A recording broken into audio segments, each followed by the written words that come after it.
Okay, we're back on air with Rom'Myr issue number 8, and you are in the back of the cave with a dead flare beetle and some loot. What do you guys do? Aaron, do you remember how many times you would cast Cure Wounds?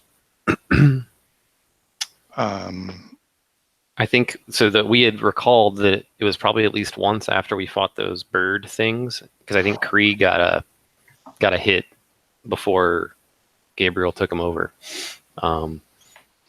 It was more a question of how many total slots did you have, and did you remember casting anything else? I'm sure I have at least one. There you go.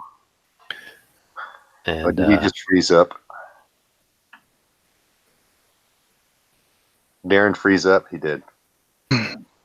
He'll be okay. We just do a D3 and see how many slots are available. I'm here. No, go ahead and give him a healing spell. I'll let you expend a healing spell. And not looking at the book, I believe it's a D6 plus 1. So that's three. That's 3 points. Okay. Every point helps. All right. Unless Gabriel was Kree more hurt than I was. No, he's okay. He's okay. Cool. All right. Yeah, Kree should be at 100% because every new piece he starts at 100%. There's no reason why you can't. All right.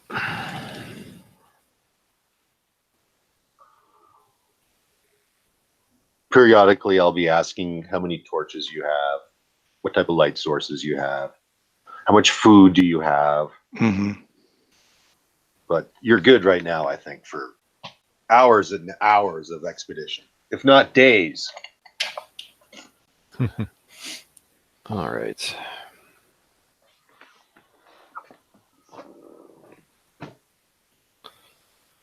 So we are in this room that's kind of a dead end. We had just rifled through the corpse that the beetle was chewing on. Mm-hmm. So as far as, for all intents and purposes, it looks like from here, the only direction is back to that main entry chamber that you first entered. Okay. With the magic mouths. All right. So I've got Aaron's map that he did last time, just kind of printed out here. Would you mind sharing it, Stu, just so I can get a lay of the land? Yeah, let me go to the digital version real quick, and I'll pop it out in the window.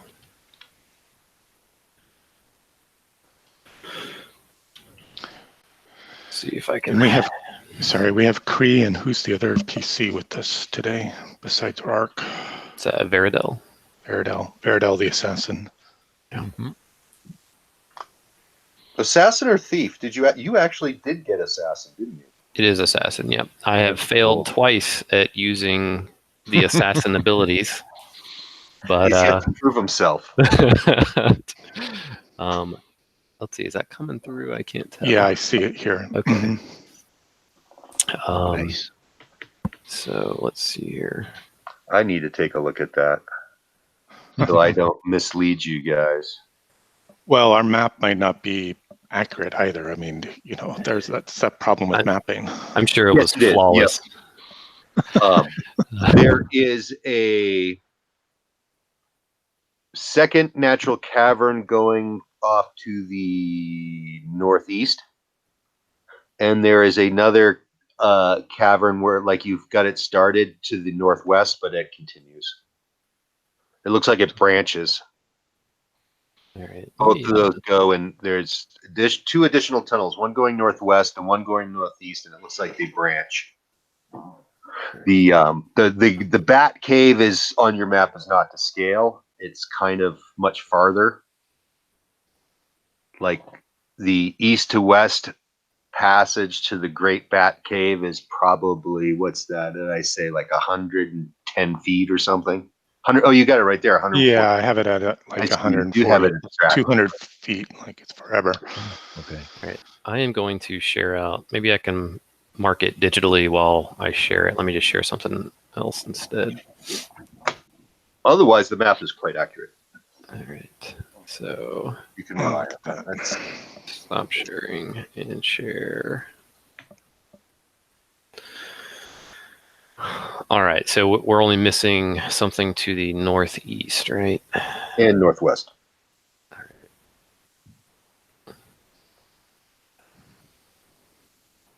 Two additional passageways. Okay. Whoops. Look at that! Look how clever you are. Technology. It's gonna be pretty terrible, but I'm gonna try. No, that's awesome. That's fantastic. All right. Just being able to manipulate the software. Fuck. Okay, so there is something in the northwest as well. All right. Um, So, and Cool. we're up here with the alien skeleton still, is that right? yeah. Yep, Yep. and the six-fingered hand. And we looted it, and we got jewels, and there was a tarnished belt buckle that somebody has that is not me. Cree must have it then. It's just a I don't know what regular you're talking belt about, buckle, this belt buckle. but or it has any design or Yes, it does. It does have a strange design. You are going to send me to tables right out of the gate, aren't you? Okay. Let's see if I can get to it quickly. Dun, dun, dun, dun, dun, dun, dun, dun.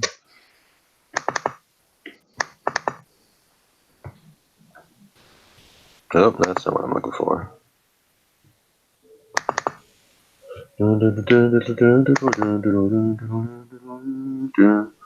Okay. Closer, closer.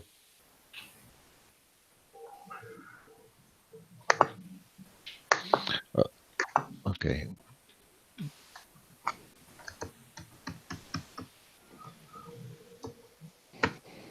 But these are the kui. Well, this is one of the kui that how we have as pets. Oh yeah. We're here. It's here. Oh, nice. That's one of them. The other one is all brown. Roll a 20. Someone roll a d20. I gotcha. That's a natural one. Well, good thing this is not a combat roll. Gosh, these dice. It's a green mask depicting the face of a terrifying and malevolent devil. Oh,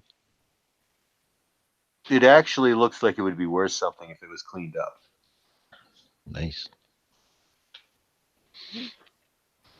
Thread some rope through it. Wear it as a belt. It'd I'm be sure it'd be sure super it's awesome for like holding a sword, like a sword belt.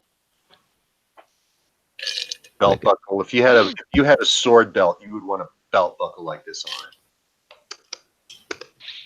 If you were into that kind of thing. If you wanted to look boss. To show off.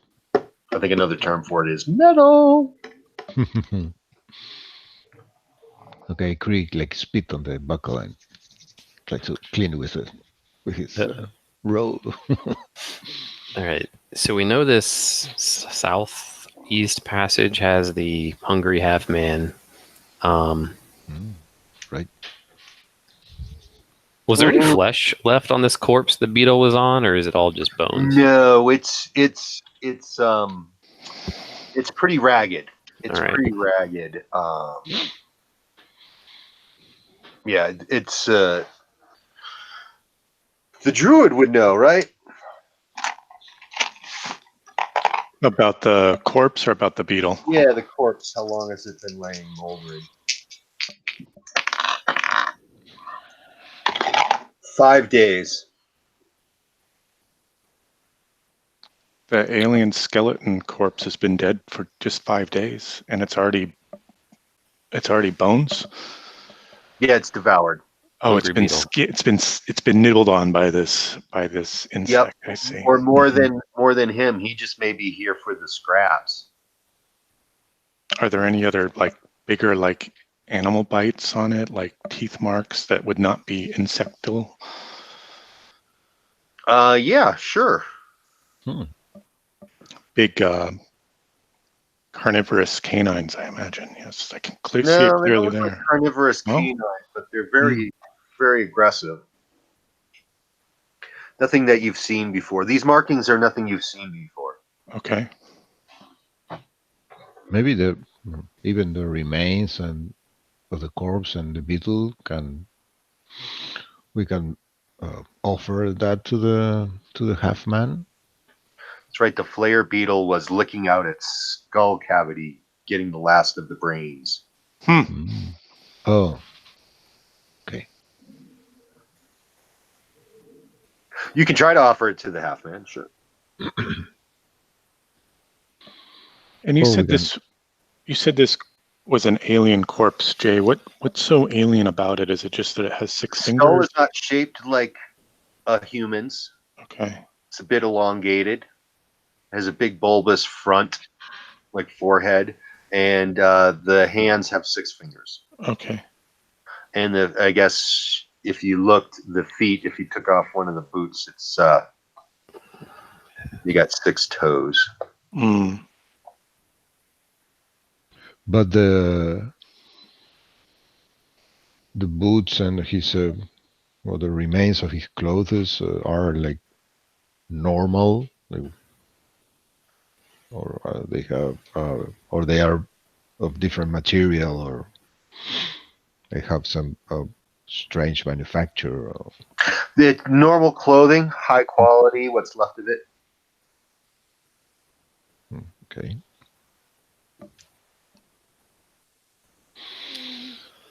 All right. Okay, so Long, thin dagger in the muck now you find as well.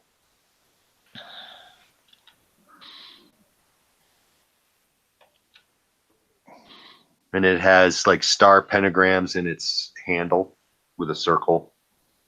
oh, Like 3 of them on each side of the handle. Sounds fancy. You should grab that. yep. The knife blade is it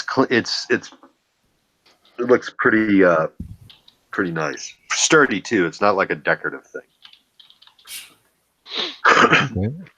It's a dagger like made to fight.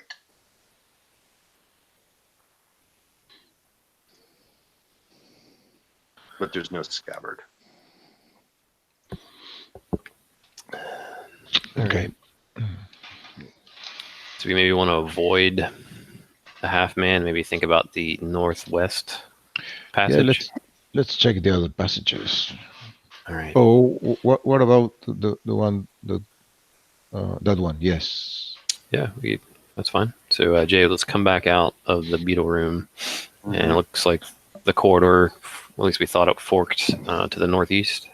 Yeah, that one ends in a cul-de-sac. There's very few fungi growing in here, maybe 1 or 2 patches.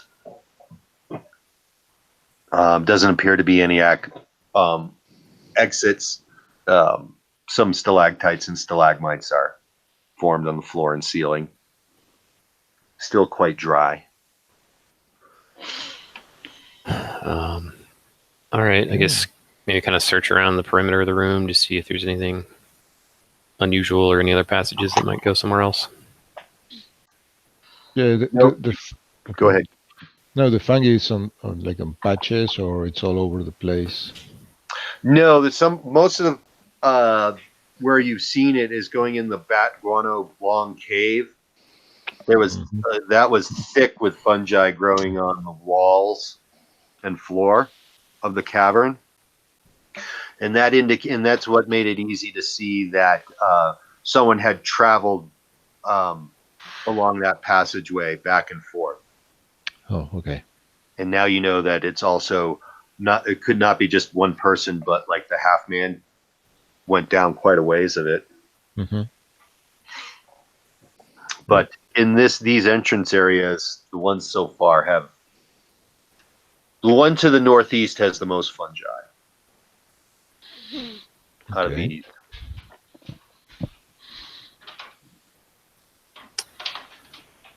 All right. If they're like fully formed mushrooms, do they look complete? Do any of them have like bites out of them, or? No, they're complete. Yeah. purple. Soft radiant glow. Greenish purple. Slight phosphorant tinge. Do they look edible? From my druid perspective, poisonous or completely unique? What shall we do? What's your wisdom? I did find a version of my character sheet. I'm very excited. Nice. My wisdom is 14. Roll under it. 1d20. Yes, a 4. Okay. You think it would have nutrients, maybe healthy to eat. You may want to boil it first, maybe leach out some stuff. Take it slow. Okay, I'll gather up. I'll gather up some for my pouch, and I'll nibble one while I'm doing that. Okay. Nibbling the shrooms.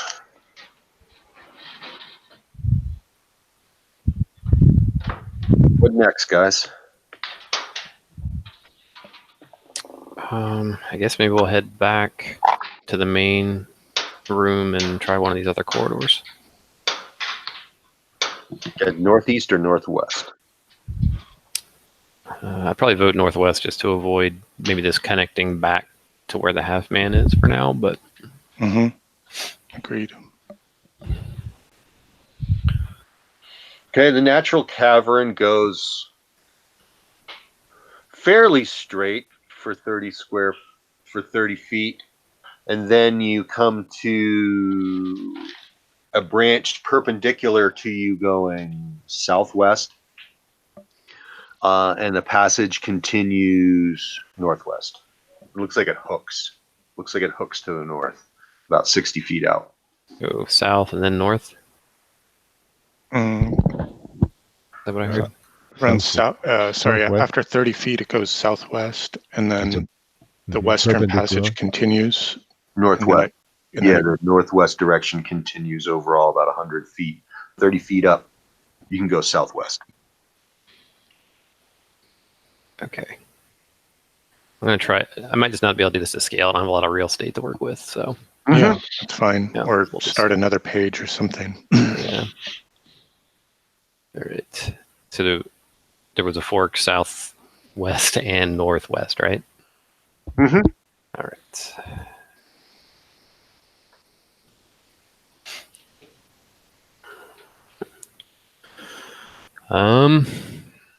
Do we hear, smell anything from either fork? No, it's just musty, like a cavern. Kind of has, even though it's dry, this empty, I guess, smell of earth and stone. Okay. But not oppressive. You're near the entrance of this cave, so there's also a breeze that can be felt off and on. Never quite goes away. All right. Well, it's not much to go on. Should we just head north? Mm-hmm. All right. Yes, south will probably go into the face of the mountain. The after the 60 feet, it dead ends.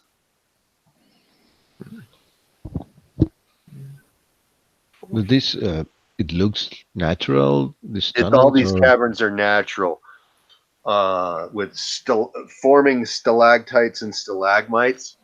The only thing so far that you've seen, I guess, worked is the magic mouths, the boss relief faces, and the steps leading in.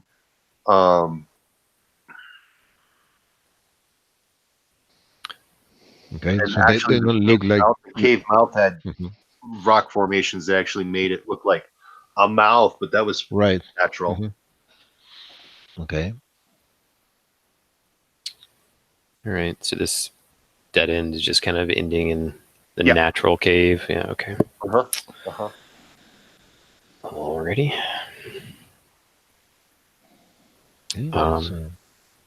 Let's back go south. Yep. Okay, after 30 feet, it branches. You got 3 branches here. One going northwest, and one going west, and one going southeast. From the southeast, you can hear. It almost sounds like a wind chime, but more steady. Mhm. Not tinkling, kind of more of like a.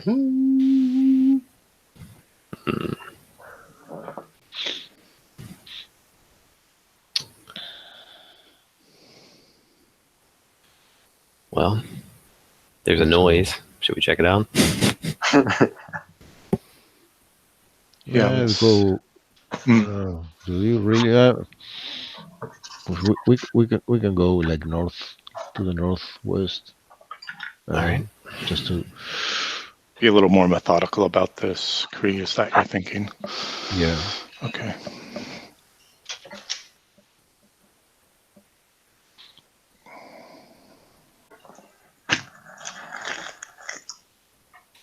Okay, it goes another 30 feet and then takes a hard switchback due west. And when you get to that hard switchback, you can hear the sound much clearer. Mm-hmm. And it's just coming from down at the end of your torchlight. Wherever the sound's coming from, you can hear it clearly. All right. Sorry, I was trying to see if I could copy extra graph paper around. So we went to the northwest, and I'm sorry, guys, didn't I catch where it went? And it hooked back around. It switched back on itself. So yeah, you went southwest. I mean, I'm sorry. Which direction are you going? North. We were going the northwest corridor. Okay, it doesn't go that way. But you wanted to go to the sound, right? I'm sorry, that was the southeast. The southeast direction is the sound. Yeah, I think Gabriel's proposing we go the other way. Okay, so then it goes southeast 30 feet and then cuts back, switchbacks due west.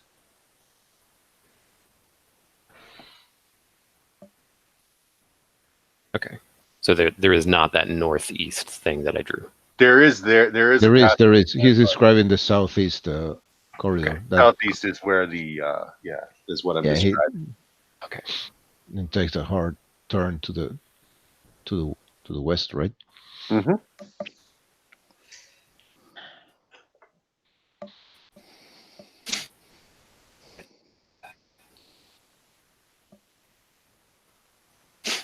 You're welcome for not mapping previously.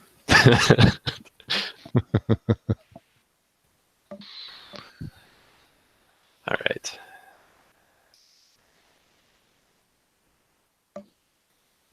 Getting light on the subject, it is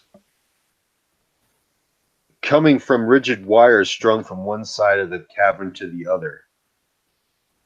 And these rigid wires are all draped with thin red string hanging off the wire. It's all very tight. Is it just in the middle of the corridor, or does it open up into like a larger room? It opens up into a slightly larger room and it dead ends. So it's like at the entrance. It's blocking the entrance. Those wires. It's filling the room. Oh, filling the room. Yep. Okay. The entrance. You can't go much farther past the entrance. So if we look up, do we see like a chimney or something? No, it looks natural. The red string stops at the highest wire going across, and there's a lot of them. They're basically going horizontal from one side to the other, the wire, but it's at different angles, and then this tight red string, I guess, it goes tied to various ones and goes round, and it gives you that hum, like a faint tinkling, almost like a wind chime. Are those wires blocking the way? Yeah. Well, it fills that circular cavern, so Mm. the room is filled up. Is there a gap at the bottom? Nope. You can basically just go in the entrance and stand in front of it. That's about it. You couldn't crawl under it or something like that. No, it's very dense, like a briar patch, but straight and angular and geometric, as opposed to organic. Mm. And we don't feel any like a draft of air, like from above or below, or that goes through those wires and causes the You feel as if your very bones want to travel out of your body and into this weird globe of wire and string. It feels like we're being drawn into the room, but we're fighting back with our physical strengths. Or is it No. just this sort of subtle tug at our spirit? Subtle tug at your spirit. Maybe a little disorientating. Because it's coming from like the feeling of your bones, like actually pressing against your body. Mm. Mm. So throw the beetle on it.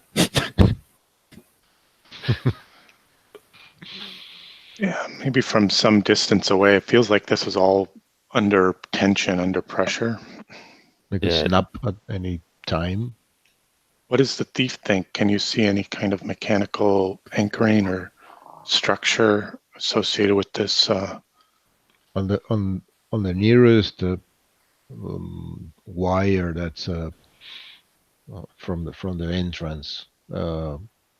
Do we see it's attached in some way to the wall, or like it comes out? To the wall by looks like metal circular, maybe a rivet or a grommet, but it would have been drilled into the stone, and it looks like it was cleanly done. Mm. Which, you know, it's like a screw grommet or whatever. You can put the wire through it and then screw into wood or stone. It would be easy to put it into a board. Putting it into stone would be difficult. You'd have to be good at making tight threaded holes in stone. So someone took like a lot of effort to do this.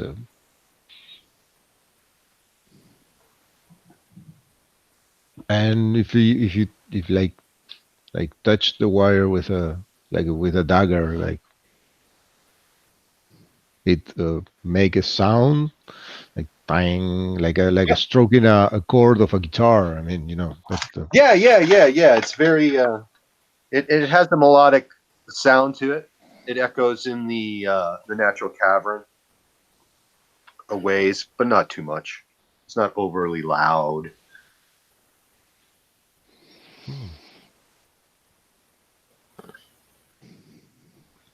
I don't imagine the purpose of this.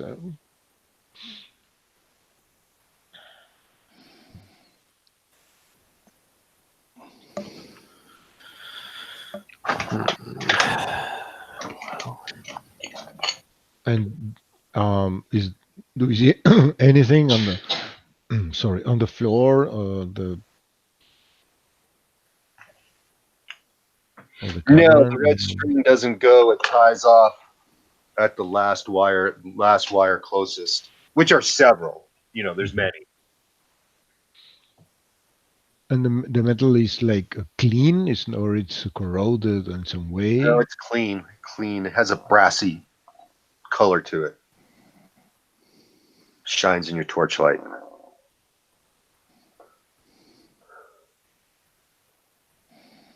The red string almost looks silken, but thick, like a single strand.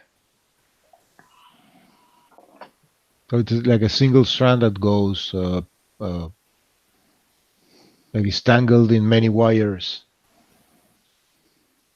Nope, it looks like many different ones. Okay.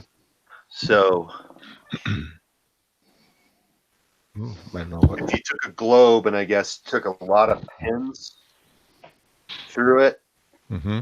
but mostly going from, in a horizontal plane with various degrees of deviance. That's what it would look like. And then the red strings are tied or wrapped. There's not so much they're tied. They look like they wrap each one and go to another and wrap, going up and down generally. Okay.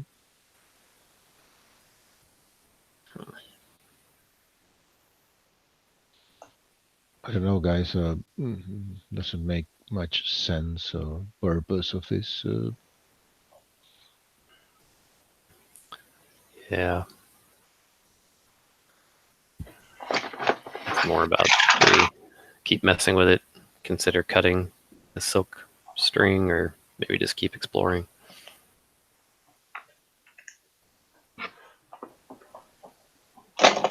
Yeah, let's. I say we keep exploring the other corridors. Okay. Maybe we found some clues about this or not. I don't know.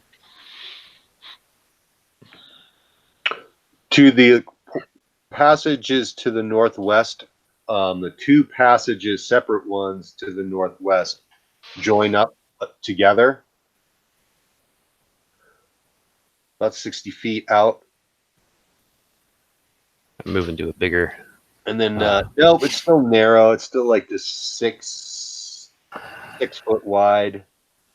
This one's getting narrower. The others were like 8 foot wide. Now you're getting to 6 feet wide.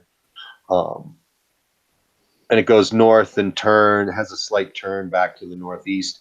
And you can hear like the cracking and digging of rock. Okay. Like somebody working on a rock, like digging or with a pick. This is terrible. Yeah. If we, Well, you're going into too much trouble, Stu. I know.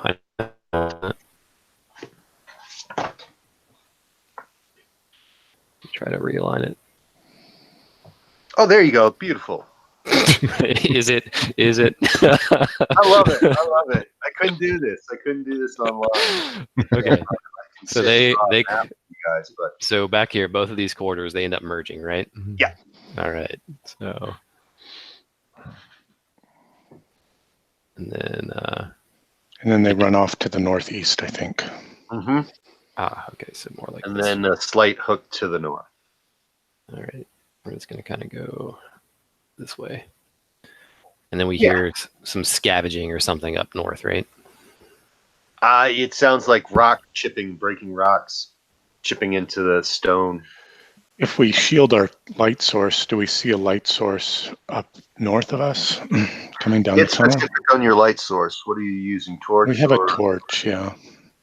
Or Mark has a torch. torch. To shield it, you're going to have to put it out. You can't really shield it. Oh, You're in the we dark. can walk back. Yeah, around the Back, corridor. Back down where the intersection is, the three corridors, Mm-hmm. and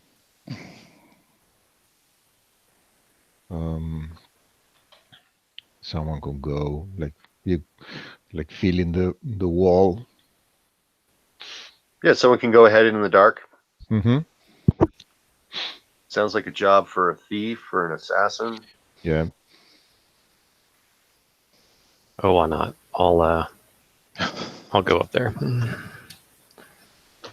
assassin is busy mapping.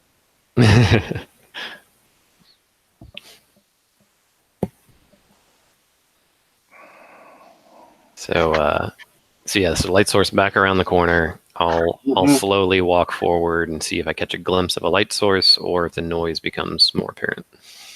Noise becomes more apparent. There's not a light source, and you can hear someone or something more than one talking, but in a language you can't make out any of the words. Alrighty. I will run back and indicate as such.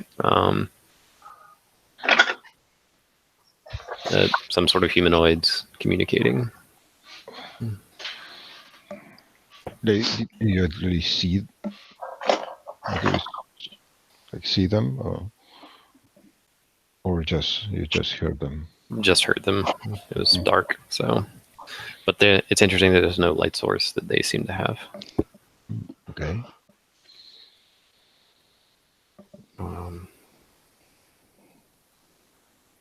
Tink, crack, tink, crack.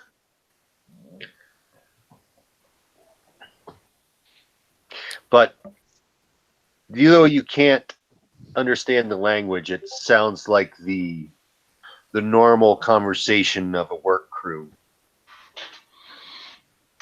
No one's happy with each other. No one's doing it right, whatever it is they're doing. Well, do we want to make some friends? Yeah, let's see who are them and what are they doing here. Maybe they can explain something about this place. Or let's see. Does it seem like the corridor that I walked up? Does it seem like they're just straight ahead in the corridor? Or is there a curve at all that we see? They were to the northwest. That in the dark, it opened up and obviously goes to the northwest because that's where you heard the sound. Very clear. Okay. I don't know. To seem less threatening, do we want like one of us to move forward while the other two just like stand right behind the corner ready? Okay. All right. I guess I will take the torch. And if there's trouble, I'll just like run back around, but I'll take a step around the corner to the northwest. Okay. And you're doing this with a light source or no?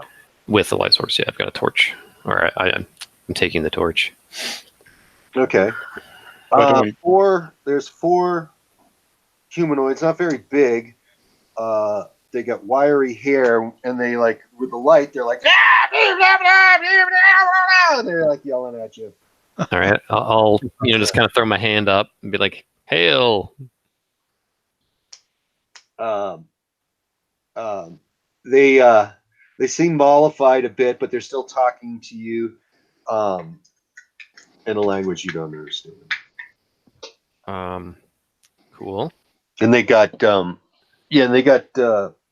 pickaxes and hammers, and they're actually digging in the ceiling. So they've got some good chunks coming out. Does it seem like the light is bothering them? Yeah. They right. don't like the bright light, direct light. Okay, I'll hold up my finger, and I'll grab a candle and I'll light it, and then I'll reach back around the corner and hand the torch. Okay. Okay, grab the torch. Okay, they seem appreciative of that, and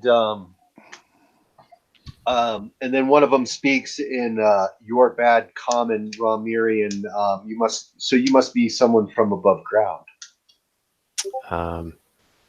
Yes, we were attacked by these giant bird things while exploring the mountains and sought shelter here. We know nothing of outside. None of that. Do you live here? It's safer to stay in the caves unnoticed. Wouldn't you say? I don't know. We ran into this gnarly beetle thing a while back. It didn't seem very safe. You want to get those with a spear. Keep them far away. See, and he shows they all have like on the ground, they're like javelins, but with barbed spear ends. Okay, what do they look like, Jay? I mean, do they look like regular humans, or? No, no, they don't. They're shorter. They're knobbier. They're muscular. They have wiry black hair around. Their ears are relatively normal. They're just a little more grotesque and much shorter than a human and thinner. They almost kind of remind you of an Olm, but not all like amphibious. Okay. And is it opening into a room that dead ends here with these guys, or does it keep going? Yeah. Okay. It's kind of big. It's kind of shaped like an upside down boot with the toe heading west.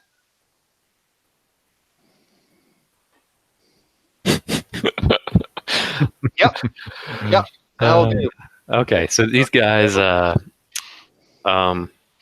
assume you guys can probably hear the conversation around the corner.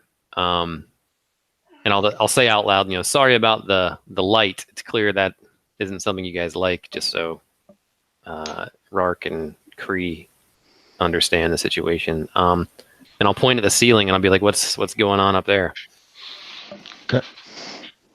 Can we set the torch in some place on the wall and leave it there? Yeah, you can. Okay. Then we come forward.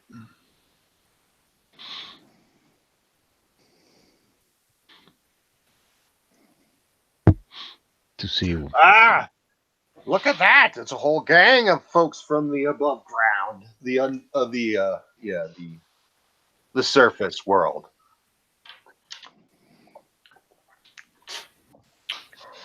I'll point at the ceiling and be like, what are you guys doing up there?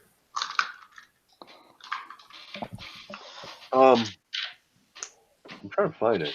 They have something specifically that they're looking for, I think.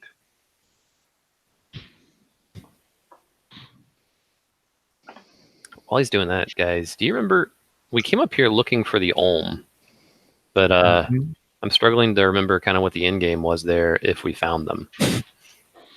Well, I think we were trying to establish what their trade route was to our world from their homelands, right? Yeah. Because there seemed to be some value associated with being able to discover that trade route. Yeah. Maybe we might be able to barter it back at the city for, I don't know. No, but aren't we banished from the city? Yeah, I don't think we're, at the very least, I think we perceive there to be risk. Yeah, and going back to the city. This is dangerous. It's worse than a dungeon. And do we know the route came through here? I mean, this. No, we don't. No. We went up into the mountains, and then our guides sort of pointed off.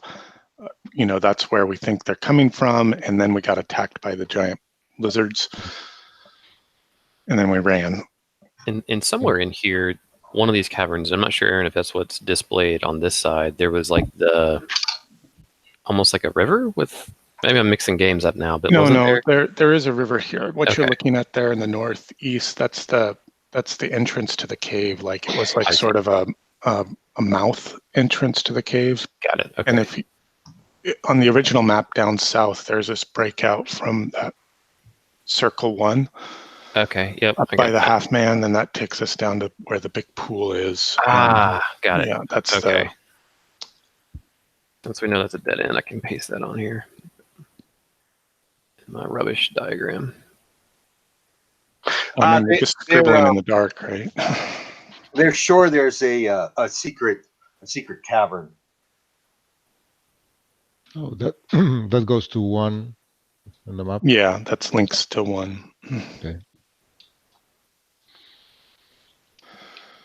Because the map's not to scale, so it's hard to fit everything in one page. It goes like 150. Okay. Yep. So it's in between the faces and the. Okay, got it. Mm-hmm. Large sealed cavern. We know there's one up there. We're gonna get into it. I've been dying to get into this for eons, it seems. So where do you guys live? I mean, do you just live? We live wherever we want. All right, Cool. What do you know about the cavern with the wires? Oh, that's one of what's his name? Who is he? The traitor, that guy. That's traitor. Yeah. What's he? Yeah, that traitor, that's Strangled guy. It's one of his things. He's always building things. So he comes into here, into this place, and to build things? Not out here. No. Usually, only when he only comes and goes through here. We're not supposed to be here. He says to keep far away from the surface, but he's not here right now. So we're gonna get into this cavern. We know it's been there. We haven't been able to get in here, but now that that Strangled guy, Monte-Nor, he's made it so we can come and explore here. Don't tell him we were here. We told him we would stay put. And where is he at? Where does he stay? He must be he must be going to that the city. He gets a lot of information from there, from the strange fish people. What? I don't like them. We don't like them, but he seems to be able to handle them. What you said his name was again? Monte-Nor, the Strangled merchant. Okay. And we've not had any dealings with the Strangled specifically. I mean, in our first adventures, just Monte-Nor, and was the first one. Okay, I didn't remember if the other merchants had kind of parlayed with the Strangled, or if how that had all shook out. They usually meet him. The merchants usually meet him there to trade, or him or other Strangled merchants meeting place. And they were all fuggered because the trading location was overrun by evil spirits. And is he the one that we sold the book back to, or the manuscript, or whatever it was? Yes. Yep. He was the only Strangled there. He had human slaves. They were naked. When he went near them, they screamed. Okay. So I'll ask them, how much further do you think you have left before you get into this other cavern? A good ways. It's good solid granite. But you know us, we never get tired. Yeah! The person starts going back into work, ignoring you. So you guys just want to live here now, and we can help them mine?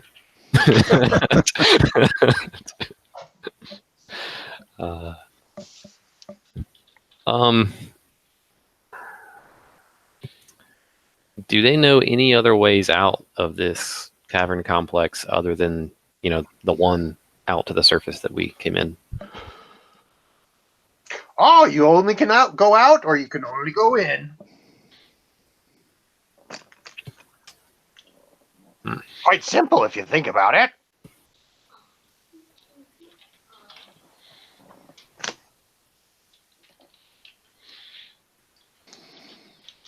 Now only one of them's talking to you. The other three are gone back to work.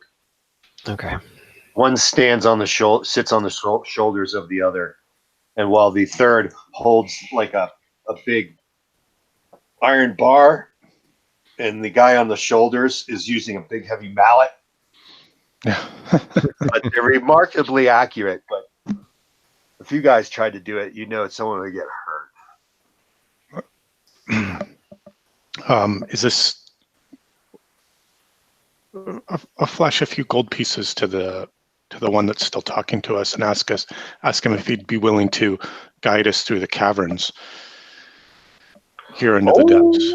His eyes light up when he sees the coin. It's like, ooh, the man has precious metals, and the man wants to pass off precious metals. Well, you'll just have to use the way that Monte-Nor uses. It's the only way. We have our ways, but for you big, clumsy oafs. They're smaller than us. Do they stand about half our size, or are they much shorter than us, or are they? Yeah. The top of their heads probably come to your thigh. Okay. They're greenish gray. Okay. And you say your ways were too big for your ways, but you could show us Monty Nor's way. I have 5 of these. I have 5 of these precious coins. We'll trade you to show us those ways. And the other guys are chipping away. They kind of like look at what that guy is oohing about. But you can't tell. You can't tell him who told you. Absolutely not. No. Security We're not safe. even supposed to be here. We're not even supposed to be in here. He told us to stay far away. It's not safe. It's not safe. But we wanted to get here. We know we could. But yes. Step this way. It's not that difficult, actually. And he's pointing to the back wall, and there's a shelf, like a stone shelf. He says, "Get up on that shelf and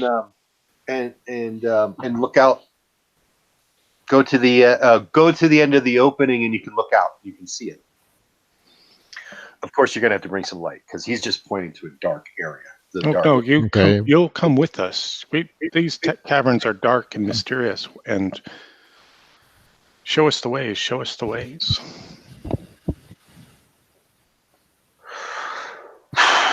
Okay. So he goes back to the cavern and he climbs up onto the shelf. I go back to get the torch and put it out, and we'll use candles, I guess. I think what I'm driving at here. Candles. I think what I'm driving at here, Jay, is to hire this fellow on and use him as a guide through the caverns. Okay. Are you asking him right now to go do that? Yeah. He says he has too much work to do. And short on time. You expect Monty Nor, and then he expects Monty Nor back at any moment. Is that your problem? He will be back. I just want to make sure he doesn't come back in the time that I need to get into my secret place that we're exploring for. Okay. And he's showing us this passage out of this cavern that's climbing up on this shelf and looking out. Let's see. Yeah.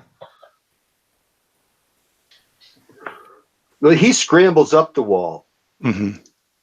He scrambles up about 12 feet. It's a broad projecting ledge. Mm-hmm. And then he's standing on top of it, and he says, "There's a tunnel going this way that I can show you. That gives you a view to show you what he does." Okay. Show us the way. And when you get up on the ledge, you can hear it coming from the tunnel, though you can't see the end of it. You can feel a cold air, and you can hear loud rushing water. The loud sounds of rushing water. And does this tunnel run off to the west, or which direction does it run off? This tunnel goes to the north. Almost due north. Okay.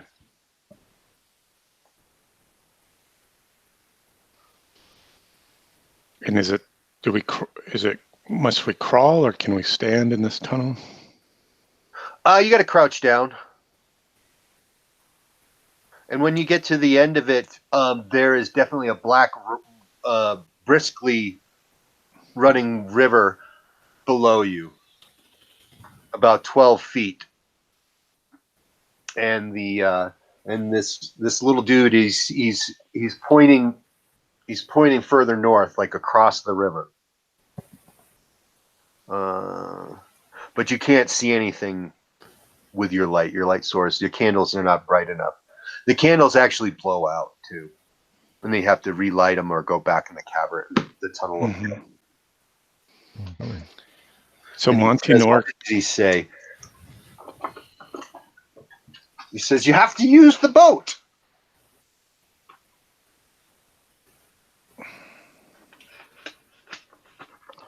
There's a boat down there on the shore. Is that what you're telling me, friend? Just across the river. Yes. Okay, shield your eyes. We're gonna light a torch, a bright light. Well, then I'm going to go back to work. Thank you, friend. Thank you. I'll pay him his 5 gold. And he has, I guess he has some type of carpus loincloth stitched together, I guess, beetle shells, lined with soft puffs of spider silk. And he stuffs his coins in there. Sounds Heads back to his buddies.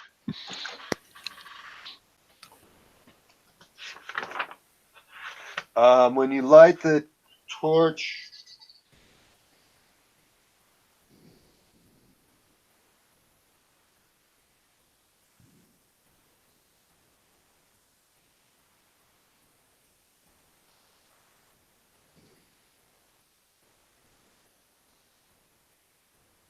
no.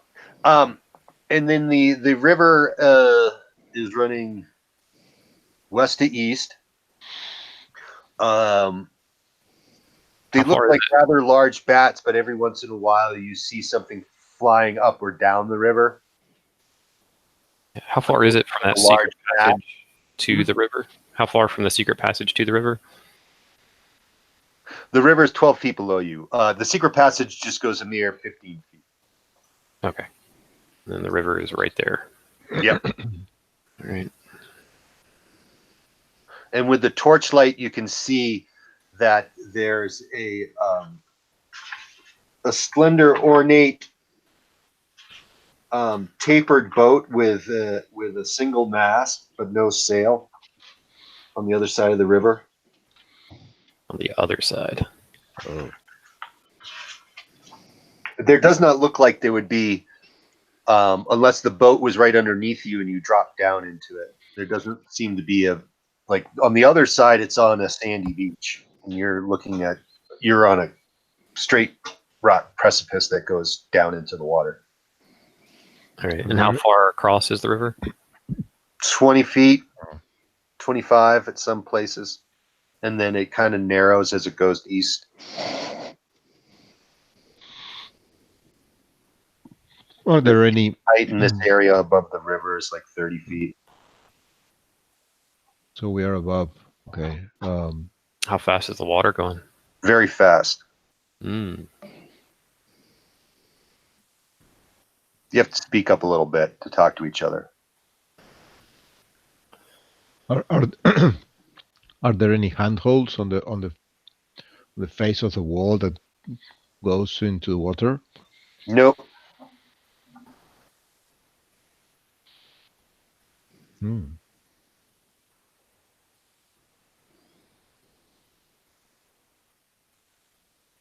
Any metal ring to tie a rope on this side? In which direction is the water flowing fast? From the west to the east. West to east. Okay. So I mean this guy if the boat was on our side, you could climb from the boat to where we are now, or if the boat was on your side, you could climb down to it. But how would you keep it still in the swiftly moving water? Right. I mean, who uses this? Nobody uses this entrance. I mean,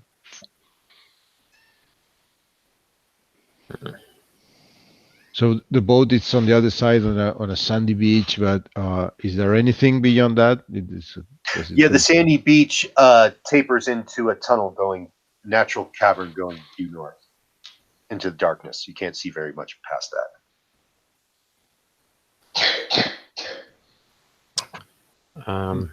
Does the boat has any like lantern? Nope. On the mast or on the. Nope. Nope. It seems to be made out of some silvery wood. But I suppose it's possible this connects back to, the other waterway that we saw. Yeah, but the if that's the flow of the water on the cavern, the little map, then it wouldn't be it wouldn't connect one with the other. True. I don't know, do you want to tie like a rope around me or something? Do we feel any air flowing, the wind going? You feel the air moving in the direction of the river. Mm-hmm.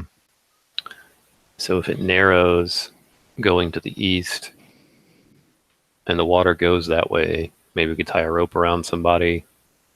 2 people hold on to it and try to make it to the other side where it narrows and come back around. No, I still don't know if that buys us much because putting the boat in the water,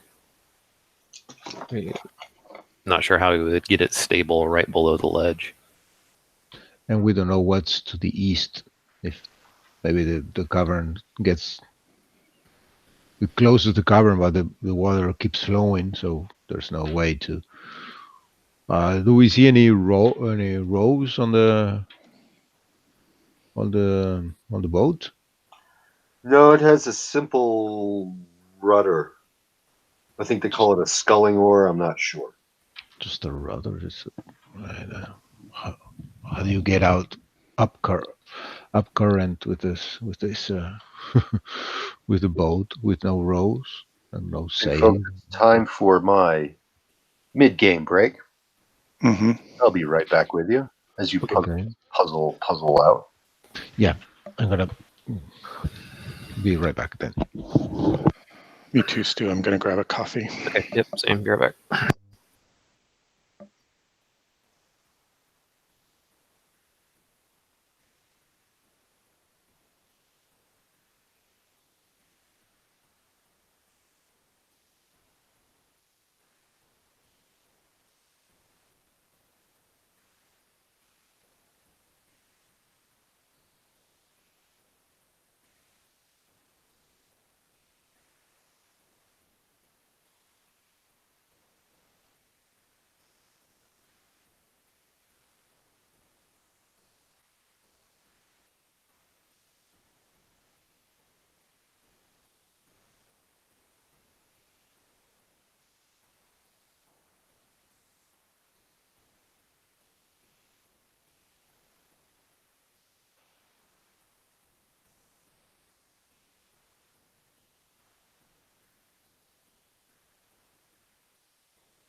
Is that paint or what are you using, Stu? Oh, he's not here. Sorry. No, I'm here. I'm good. So yeah, it is basically a paint equivalent for Linux. It's called Color Paint. For Linux, look at that.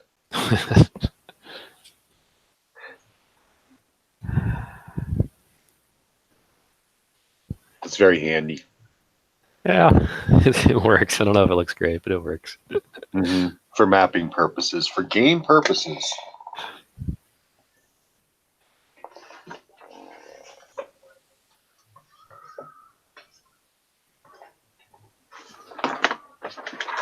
Sharply tapered.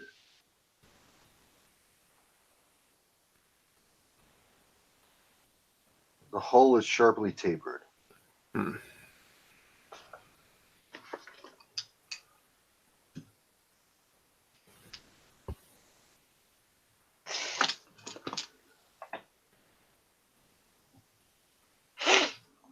So which of you guys has played? Have you figured that out? I'm not sure. The other guys took a break too at the same time. So Here. I mean, the choices are really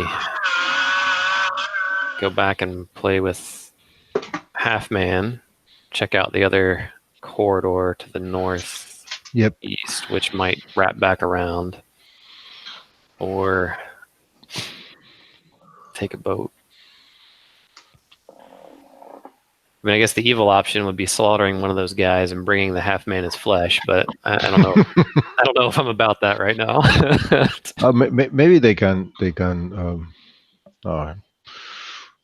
have some information about the half man, how they deal with it, or yeah. They deal with the half man by taking the boat back and forth.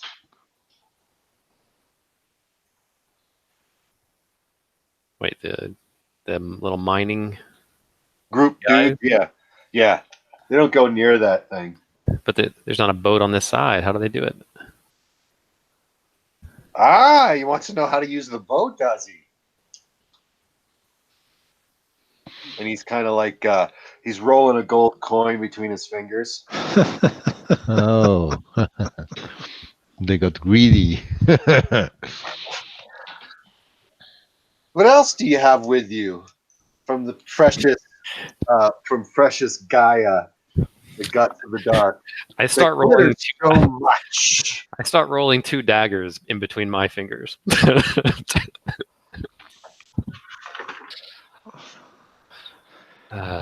No, I don't. Well, I'll say to him, we paid you to be our guide, and you showed us this way. But if you have more information to share with us as your guide, share it with us. Oh, no guide. I'm not your guide. I'm just showing you how Montenor goes his way. I got too much work here to do. And I'm on a tight schedule.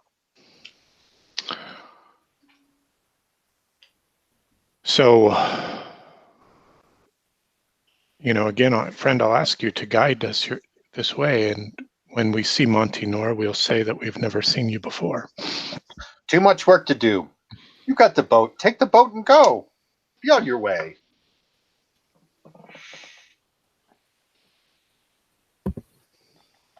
How do we get the boat on this side? You call for it. You tell it what to do, of course. It's a magic boat. You could say that. Magic it is.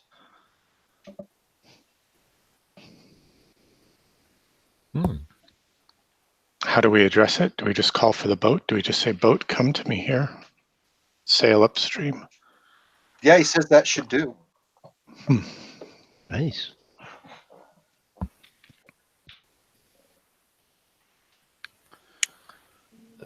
Okay, let's try it. Yep, it comes across the water, the river. It doesn't seem to be having trouble resisting the current. It is now below you. Speak boat and travel. The little mining dude says, that's a tough place to get on at. Montenor normally goes down to the lake, but he also does that with a sleigh in tow to feed the beast and keep it happy. So that's how he gets by. Mm-hmm. He dotes on that thing, I tell you.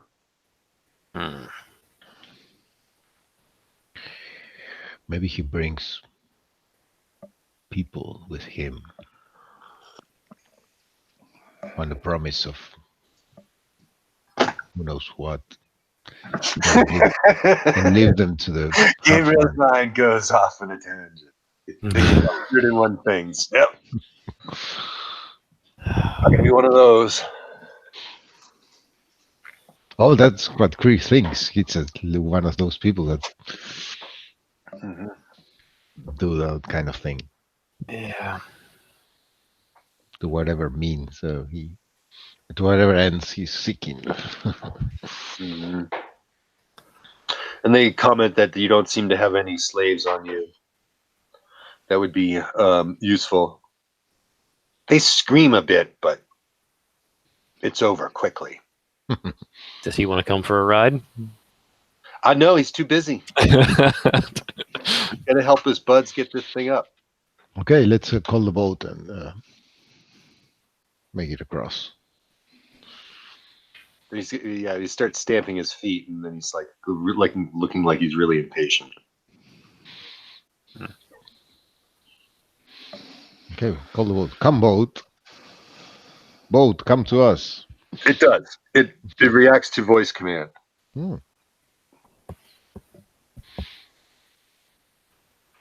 But it's still 12 feet below you. We can. But your thieves and assassins, you could easily climb down.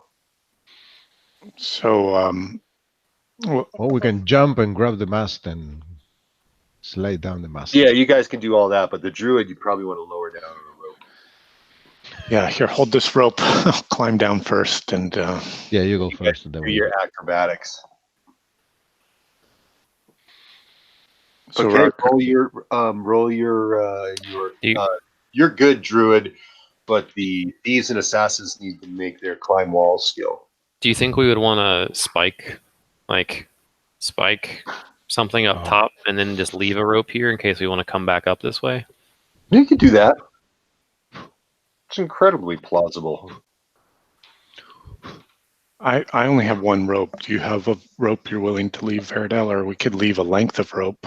Yep, you'd have to cut your rope down. Yeah, I've got one. I'm okay to leave a length of rope. I'm just thinking about the logistics is all. Or Yeah. leave all the rope. I mean, again, presumably we could climb back. Like one of us would probably be able to climb up and lower a rope. So, Or we could leave some spikes as handholds to climb up. Or down, using the rope to take the time to set those type of climbing spikes. yeah. I don't know. My climb's pretty good. I assume if we're good just lowering you up and bringing you up with a rope, I bet we could probably get back up here. Okay. All right. So climb check it is. Let's see. Kree and Rark climb down into the boat, and Verdell climbs on his own. It sounds like. Okay. I got 31, which is well under my climb of 89. All right, you guys are safely on the boat.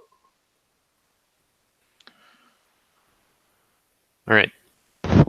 Which way do we want to go? Yeah, I got 50. 50, yeah, it's way. Okay, we want to go upstream or? Thank you.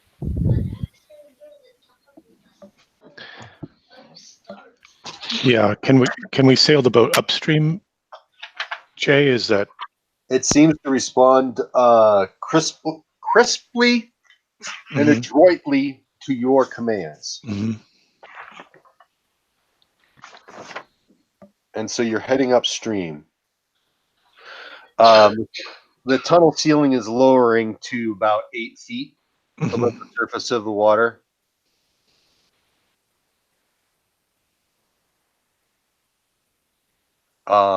And the river twists and turns. But it looks navigable. If not the cavern closing in. Ceiling height. And that's maybe a couple 100 yards that we've gone. Yeah. Okay. Do we want to? Well, we probably wouldn't be able to go much further if the boat has a mast. We're gonna. Yeah, if it gets lower, the mast, this silvery wooded mast with the brass fittings that hold it into the 3 planked floor, would start to hit if the ceiling started to get any lower. Mm-hmm. But it sounds like the mast could be lowered by moving those fittings. Yeah, you could unfasten the mast. Well, let's see how much further upstream we can go. Okay. It twists and turns for a mile, and it looks like it continues for quite some way. We've traveled so far.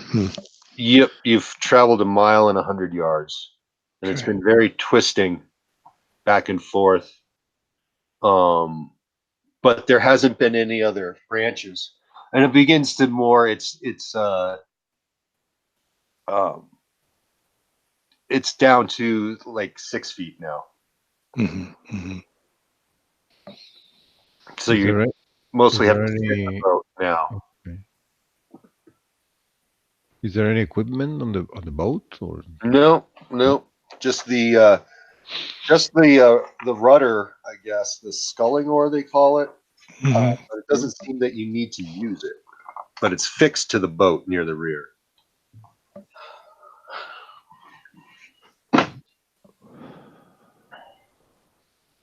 Well, I think upstream bears little fruit unless we're trying to find an escape from these underground tunnels. Maybe we should try for the beach or explore downstream. Okay. Yeah, let's go back. Every once in a while, one of those big bat-like You think it's a bat, but it has this weird tail. I'll try to call one down to me. I'll try to call one down to me with my befriend animal.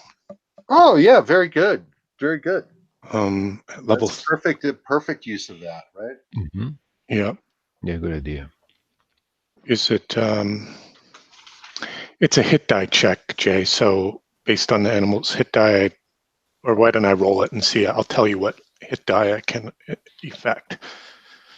Okay. Oh, not.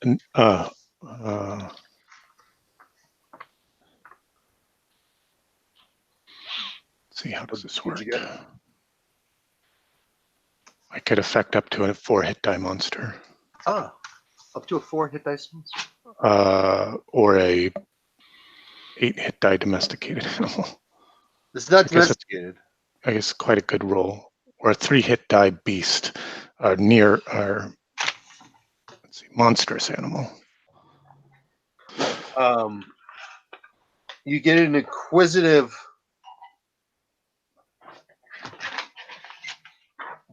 winged thing.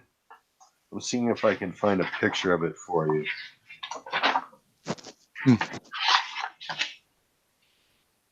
It doesn't look like I'll be able to. Oh, that's too bad.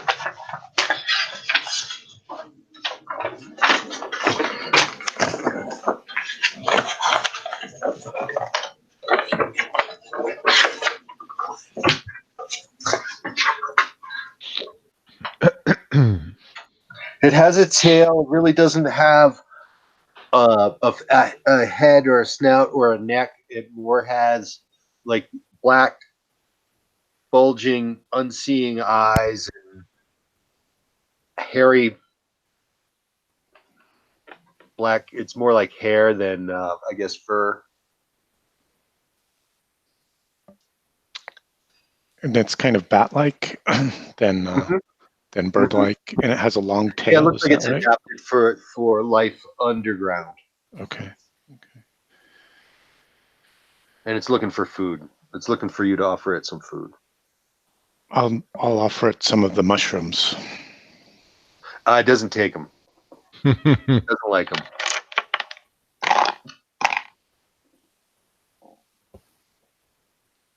Some Russians, I guess.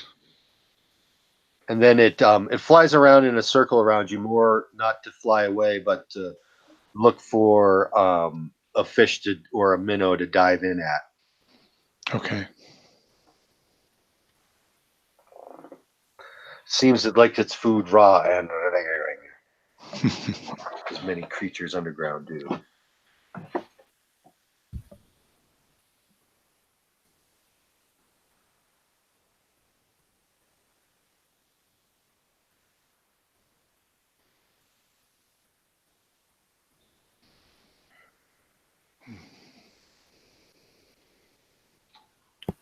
Okay. So you just got a friend hanging out with us now? I don't think so. It's just I don't think it was actually befriended. I think it was just. No, it is. It is. I'm just giving you its behavior. You were successful. Oh, sure. Is there any communication that I need to? I'm skimming the rules right now, trying to figure out exactly how it works. So, okay, give me a minute, and I'll share that with the team. Oh, cool. So he's talking to it's like a combination bat insect. The wings are like an insect wings. The body is bat-like, I guess. The face is, instead of the snout, the big eyes. And they're like small fish from the cold black water.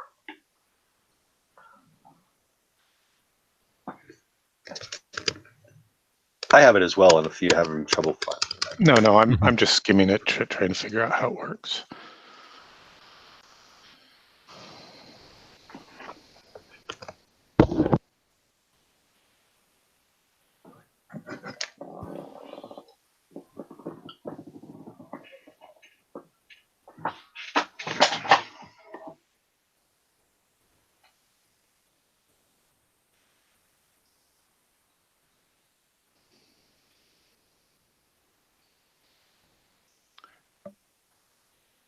So do you want to try downstream, guys, or do you want to try the beach?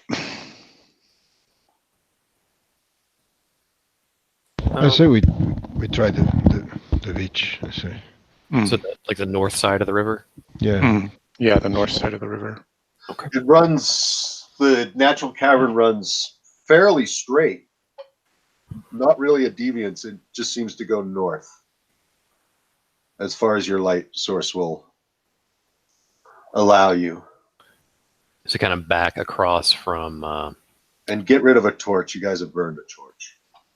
Okay, I'll track it here. I've got 4 left now. I got some as well if we need to. So Jay, you're talking about back kind of across from where we dropped into the boat. If we take it across the river north, the cavern also continues north? Yep. The sandy beach just leads to a natural cavern traveling north. All right. With the 15-foot high ceiling.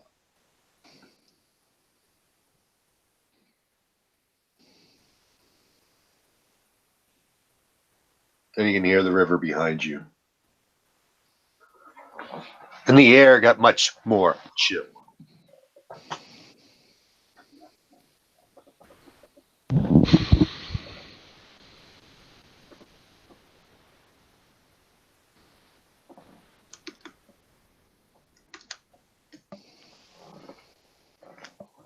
All right.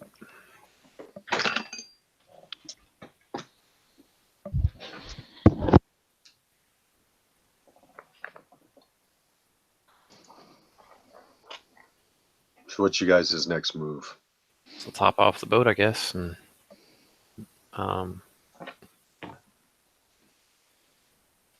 maybe we'll head north into the cavern. Do we want to do anything different with the boat? Conceal it, or maybe draw it all the way up onto the beach? Just leave it here, just the way it was. Just in case. that's a good point. If we pull it all the way up on the beach, would that prevent someone else from being able to jump in the water? You know, it still would have to get in the water maybe before it could be used. When you guys called it over, it was halfway in, halfway out. Just so you know. Sure. So it drug itself off the beach, essentially. Okay. Its magic is strong. We could tether it maybe, but... Yeah, well, or maybe it required at least being partially in the water. Like if we drag it all the way up, maybe. Sure, let's do that. Let's drag it all the way up onto the beach, and then this is our boat now. You've commandeered the magic boat. Yep. Every player character's dream. Yep. All One right. of them on a long list. But magic boat is definitely in there. All right. And north we go, I guess. Yep. All right, another 40 feet. It's still going north. Just so you know. Yep. If you see no reason to stop, you're going to continue, right? Yep. You can hear the river again, and you come out to a stone bridge going over the river. This way, the river is flowing in the other direction. From east to west. And then the stone bridge goes onto the other side. You can see the cavern continues. Okay.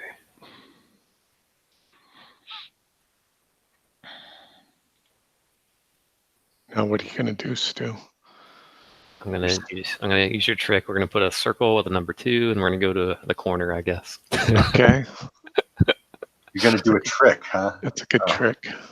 Oh, a paper trick. I thought you were talking to a man in front of the bridge. Oh, right. Gently prodding him to go across. You first, Stu. Right. Aaron, were you able to find anything significant?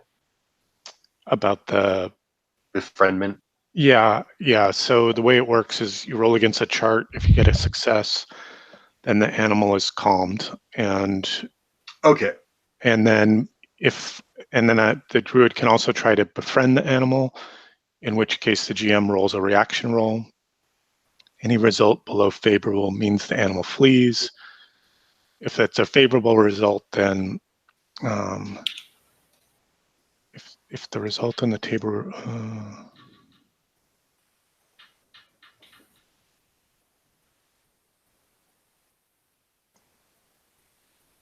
that sounds kind of significant because you've successfully befriended it.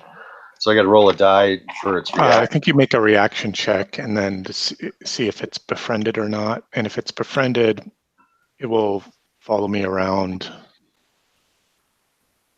guarding and assisting in the vicinity of its normal lair range. But it won't fight too. It does not stay at the river. It goes along with you.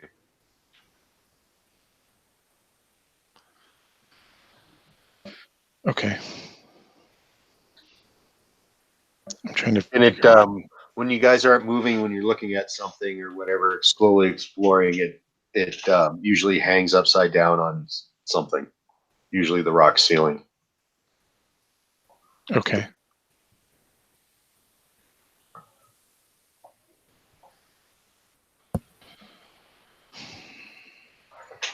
All right, so we cross the bridge. We assess the bridge from the near side for structural integrity. It looks natural, but it looks solid. All right. It's impressive. All right. And when the bridge crosses the river, is there kind of a beach side on this as well? No, it's all cavern. Goes directly into a cavern. Okay. Okay. The sandy beach, it goes away as soon as you're in this natural cavern. The sandy beach doesn't extend far. Got it. So there was a beach on the near side, but not on the far side. That is correct. All right. And on the other side of the bridge, there's 3 paths. One west, one north, and one southeast. Okay, so it opens up into a cavern, each with 3 paths. Mm-hmm. Yep. So due north. I guess the one to the northeast looks like it runs parallel to the river in the opposite direction of its flow. Another one goes north, and then there's another one going northeast. Sorry, what was the first one then? Sorry, I thought you said northeast the first time. North. I'm going to start from 12 o'clock. Yep. 12 o'clock goes north. At 2 o'clock, it goes northeast. And at 5 o'clock, it goes south. Alrighty. Like towards the river. Okay. Like parallel to the river, I guess. Whoa. All right. Well, we got room on the map to go north, shall we?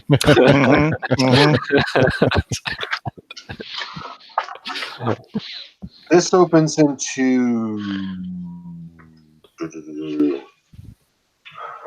a high domed cavern, and it displays a rainbow of colors on its walls and floor. There's many stalactites, and they hang like colored circles. There's various mineral deposits that you can see veined through the rock near you. The floor has numbers of humps and stalagmites of various hues and forms, strange forms.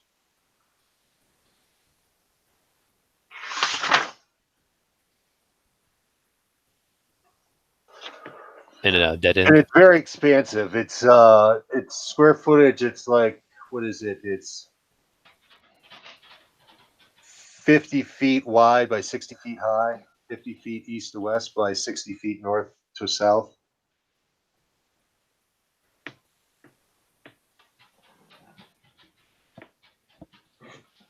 But the color is pretty spectacular.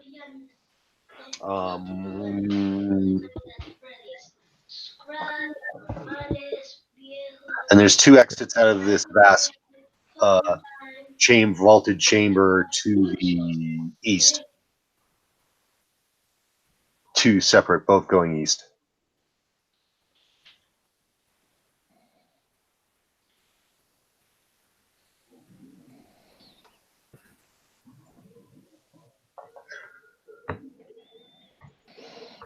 What do you do?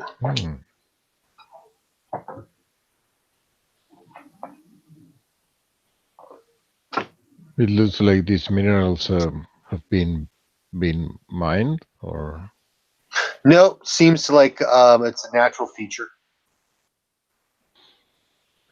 In your immediate vicinity, you don't see any mining work. It all looks natural, just vast, just rather large and lofty, and colorful. And what about the passages to the east? Are they are also natural? Or? Yep. Nothing worked. Okay.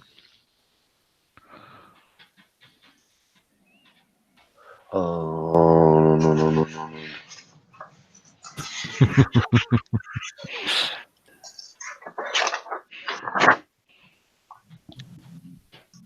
Don't judge me. What'd you say? We appreciate the effort.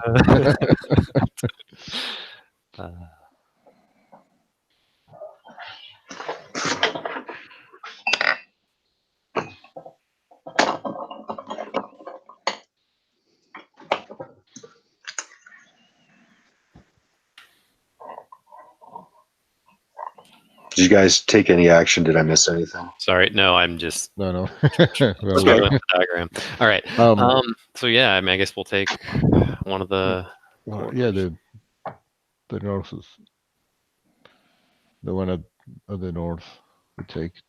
Yep. So the northmost eastern quarter. Northmost. Okay, it's another one of those circular meeting.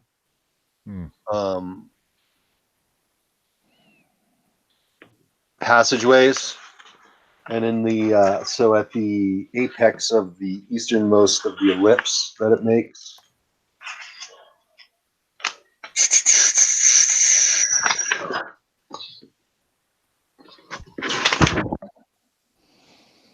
it looks natural like all the others, except there's well-rounded. First you think boulders, but they do have a slight pulse to them. What would that be on the western side of the cavern? And they're stacked on top of each other.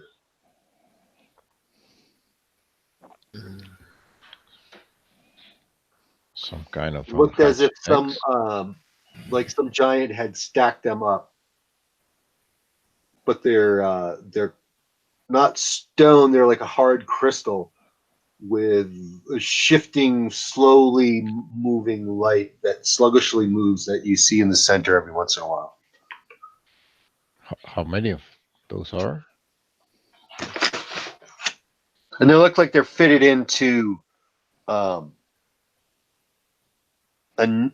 guess it would be an open way, another but much smaller cavern, like others you've seen, but you can't see past it. The stacked rock fills it. So, sorry. So both of these corridors end up meeting again into a large cavern. No, it's just where they meet. It's not much bigger than the width of the cavern. The cavern that you're traveling through. Are they both dead end right here? They go and meet each other. Okay. You go around in a circle. Okay. If you so choose. Cool. But it does also keep going to the east. No. Yeah, but it's blocked. No. And on the western side, at that apex, that side of the eastern side of the ellipse that it forms, or half of the ellipse, there's a small cave that's blocked with these. Okay. Unusually smooth shaped stones, kind of like in a cairn, like those, when they show those Zen rocks or whatever stacked on each other.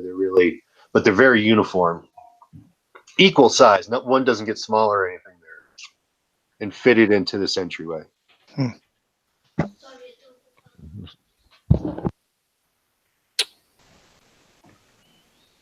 And they're Rock will try to move one of the stones from the top of this pile.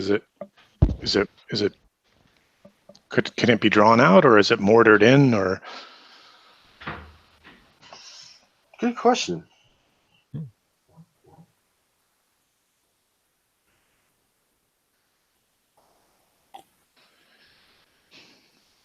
Yeah, actually, you reach out to touch it, and it's almost like it's a lightweight balloon. Oh, like a ball or a sphere? Yeah, but you swear it's a crystal, but it has no resistance, not much weight to you, so that you can easily manipulate it despite its large size. Okay, I'll pull one of these down and inspect it. Does it look like an egg or a shell? Yeah, we approach the torch. It's like a smooth round, it's tapered, like a lozenge. It looks like a lozenge, but much circular. I guess a thick pancake. And when I mean thick, I'm talking like this. Okay. And there's four of them stacked up. No, five. Go five. Go big. Okay. And is there anything inside? Does it rattle or shake? Could it be an egg or a? No, and you can't shake it. You can't turn it. Like you can pull it out and you can move it around, but you can't lift it up. You can't lift it down. Oh, it holds its relative position in the air. Mm-hmm. When he moved that one, is that enough space to peek through to see into the cave? Yes. Is there any? And the cavern steeply descends. There's that purplish fungi lichen that's giving soft illumination and cut stairs going down to aid in descending this sharply declining cavern. Looking up in the cavern, is there anything above this this cairn or this cave entrance? Could we like pull the lozenges out to create a stairway going up to the ceiling? You could, but it's solid up there. Okay, there's no other passages. Seem incredibly natural. Mm-hmm.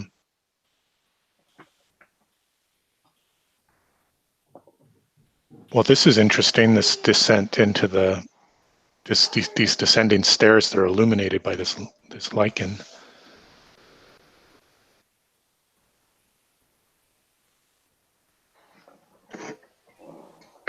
Yeah. Shall we proceed down? Sure. It's like pulling teeth. Maybe.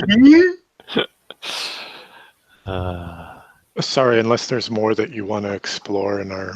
Yeah, I mean, I don't think we have a lot of individual directions, so I think that's good. I think that's good. I love it. What can I do here?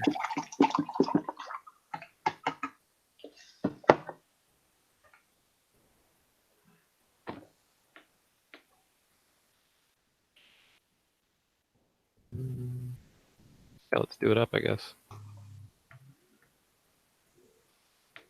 So I'm here, we're descending the stairs. First do the usual senses, hear, smell, see. Don't hear anything. Damper air.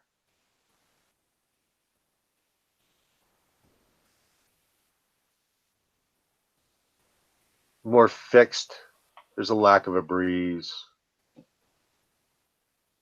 Slight pungency. There's a bit of ammonia smell to it.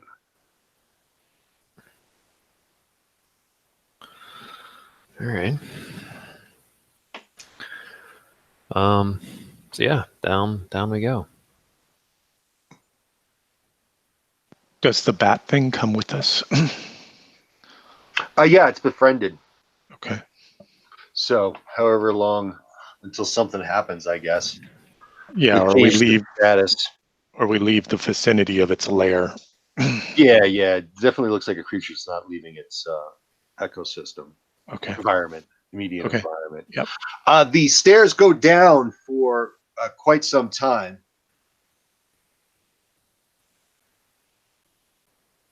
Like minutes or hours?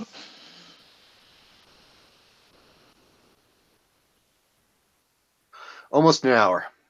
Jesus. And that's when the smell starts getting much stronger, and there is it rumbling? Is it rustling? There's a sound that it just seems to have a bit of a distance, but I guess it's as if it may sound like if bushes were waving in the breeze, but you don't feel any breeze. And that's off in the distance, maybe to the north. All right. And this is where the stairs stop. Okay. So And, stairs stop, single corridor going north. There's 1, 2, 3, 4 corridors. Wow. So in essence, yours makes the 5th. So there's one going north, one going south, one going southwest, and one going due west.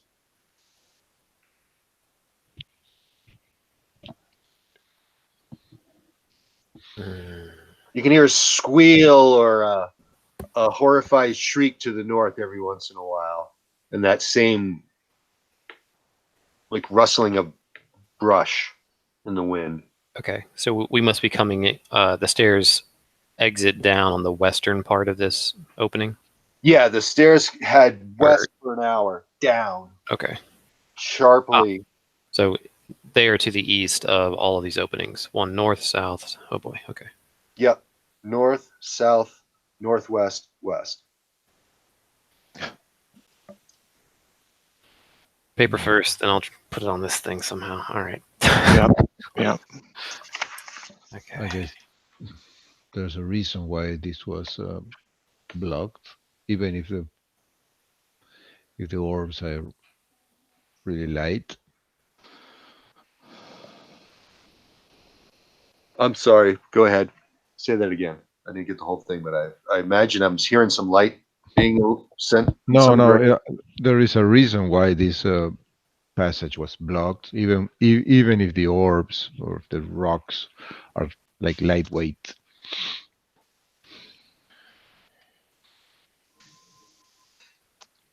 Are yeah, it's kind of too late now. I was wondering if we could move the lozenges from this side of the stairwell, but they're already out and drawn away. Yeah, it'd take you an hour to go back up. Yeah. Maybe a bit longer because it's going up. Right. Gents, let's try north to where the shrieking is coming from. That's always a good destination. March to the sound of guns, march towards the sound of danger. So Napoleon always said. Yeah. I know that. But it's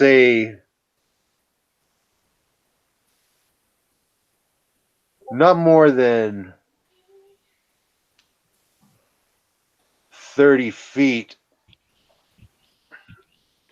and then it opens into, what is it, east to west, 50-foot wide, 30 feet deep, natural vaulted cavern, but with like a honeycomb of smaller tunnels going off of it.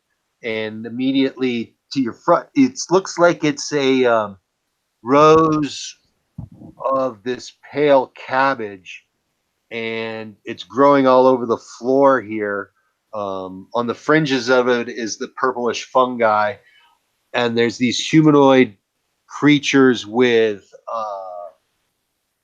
something in their hand, pliable, and they're like whipping human slaves who are harvesting it.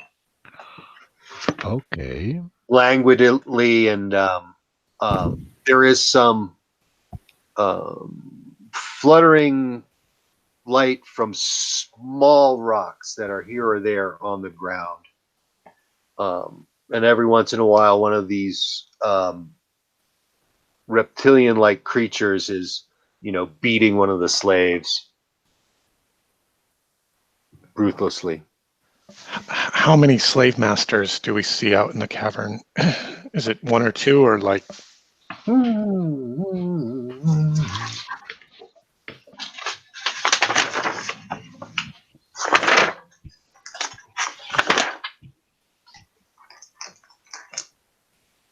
Four. And many more naked humans. Very dirty. Do they look like the tiny creatures? No, they the look north? they look like normal people. All right. Sorry, the slave masters. Slave masters are reptilian, but no, they look like upright, glossy crocodiles Have they noticed us? without the tails, just a nub. No, no one's. Your torch is right now not grabbing any attention because there's enough of these glow stones on the floor of the cavern and different places to give the human slaves illumination, but you will be shortly. It's a matter of time before someone looks at you and sees you. All right. We can go back towards where the stairs are, and do we see any of this light from the other corridors? Oh, when you step back to the bottom of the stair, do you see lights from that area from the north? No, from the other corridors. If we see. No, those are dark. If they have any fluorescent fungi, you don't know, because wherever there's light, natural light, or illumination, the fungi don't look glowy.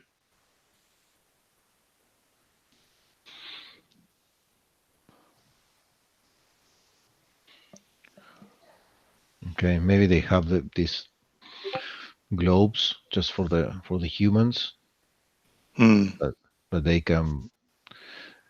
These creatures can come from any of the other passageways. Did we catch a glimpse of any other weapons or armament other than just whips?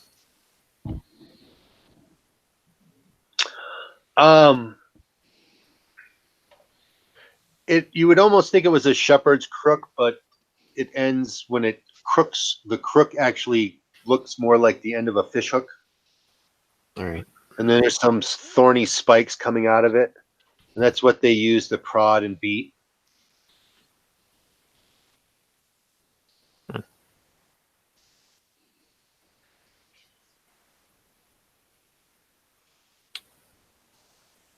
So we run back in screaming, yelling, "Rise against your masters," and attack. How are you guys fixed for missile weapons? I have a sling. I only have daggers that I would throw. I have a crossbow, but it's a heavy crossbow. But I can get one of those. And it looks like there's no exits out of this chamber, right, Jay? It's like this is like a farming chamber where they're working. Oh yeah, but it does look like it was honeycombed with much smaller than you've normally crawled through or walked through, because they are high, but numerous 8-foot wide tunnels going off of that farm space. Oh, I see. Like all in kind of a radius to the north, but there are numerous ones.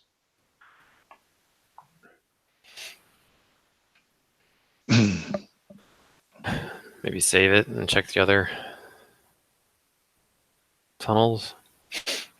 I'm trying to think of what I mean. We could just blindly attack lizard guys, but it seems like a losing proposition without a lot of fighters. So I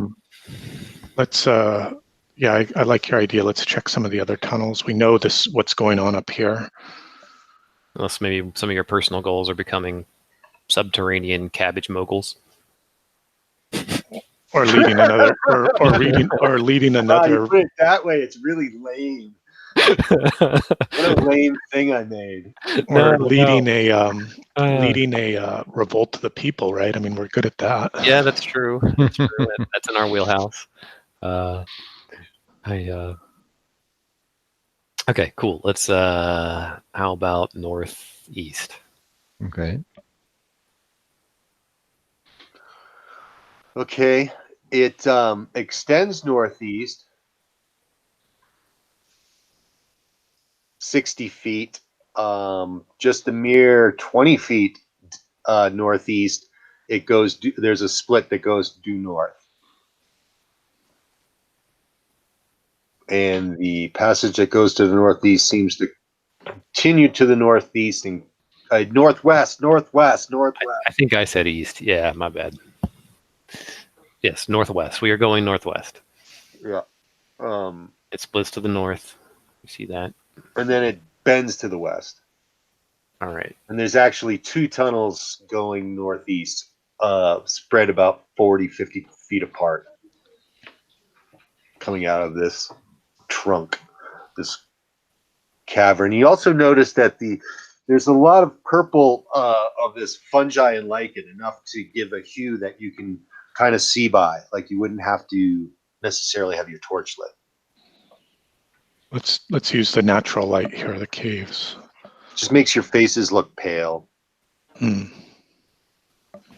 But it's purplish, and some things are green, and there's the glints off the minerals and the veins of earth. All right. You guys want to take one of the forks? We have technically 1 due north, then 2 that go kind of northeast, and then or we can keep going. Sorry, God dang. Yeah, north. I know, right? It's hard. Northwest. We're heading to the west. I should just put a big cardinal signal on. I bet those tunnels go to more of these reptilian creatures.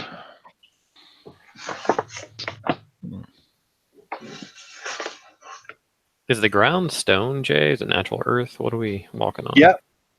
It's natural, like it's gaps and openings in natural subterranean feature. Okay. It has this, but you haven't found the end of it yet, I guess is what I'm saying. There seems to be plenty of it. Run off to the west as far as we can. Sure. It goes quickly to the due south and ends at, wow, that's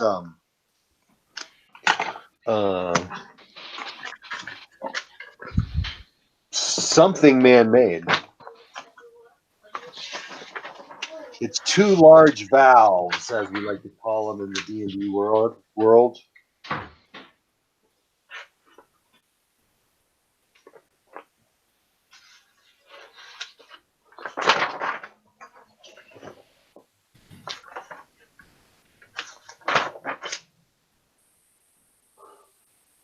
They're riveted iron valves. Each door is 9 feet wide, so this passage is easily 20 feet wide. 21 feet tall. From the look of the hinges, it appears to be set in stone. On each valve are many leering, I guess, monstrous images, visages in bronze that you don't recognize, weird symbols.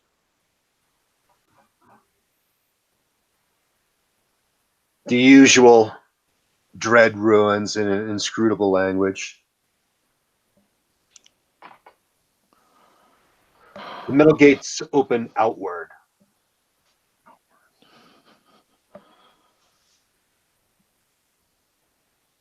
So you would have to, yeah. Doesn't really so much has a handle, but there's just enough going on it that you can grab an iron piece of relief sculpture, leering skull, and pull if you wanted to.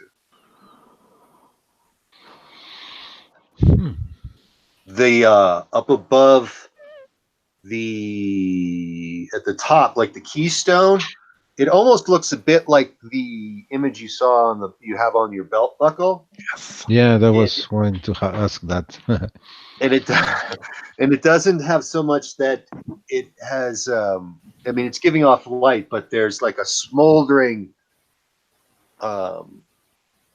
light, red to orange, almost yellow, that burns in it. That gives illumination to these doors. That you can see. um, That's it. That's what you well, get.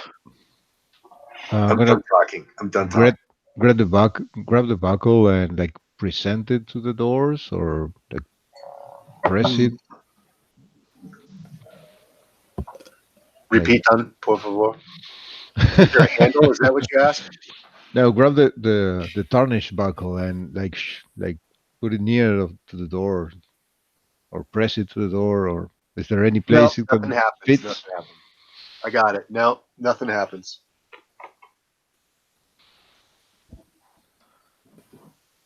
Okay.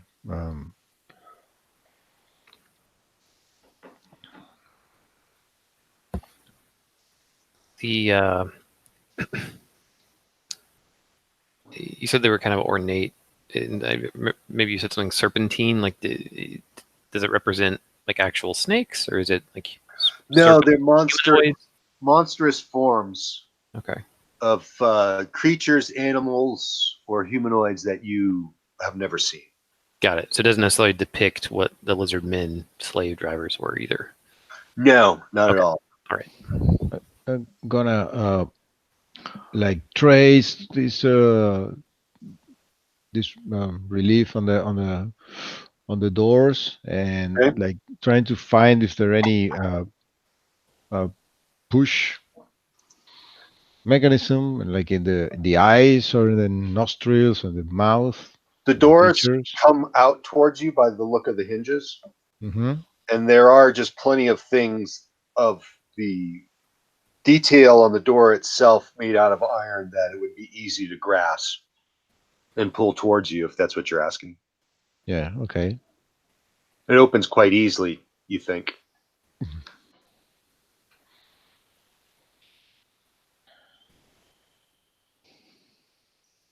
We're gonna try to open them. If you think it's safe, Cree, you're going to search. Maybe we should spend some time searching the doors, check the floor in front of the doors. Try to see if there are anything. It's worked stone floor. You actually have a short set of wide stone steps that bring you to the front to these two doors. But that is all of the worked fixture, worked surfaces. Everything outside of that and behind you, back from where you came, is natural.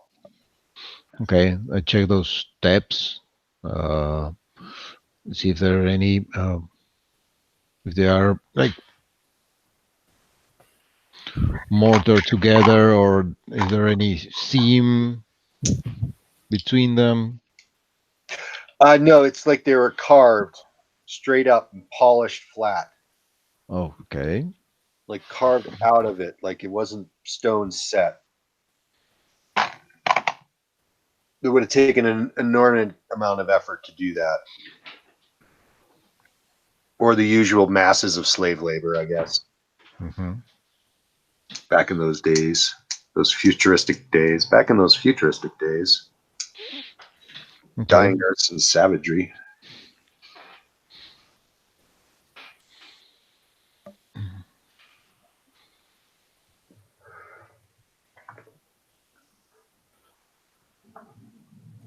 Okay, and on the sides of the wall, next to the doors, is there anything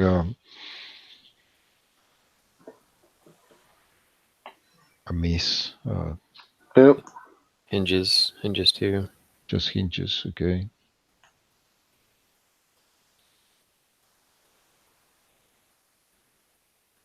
Maybe we should knock. Maybe we should knock.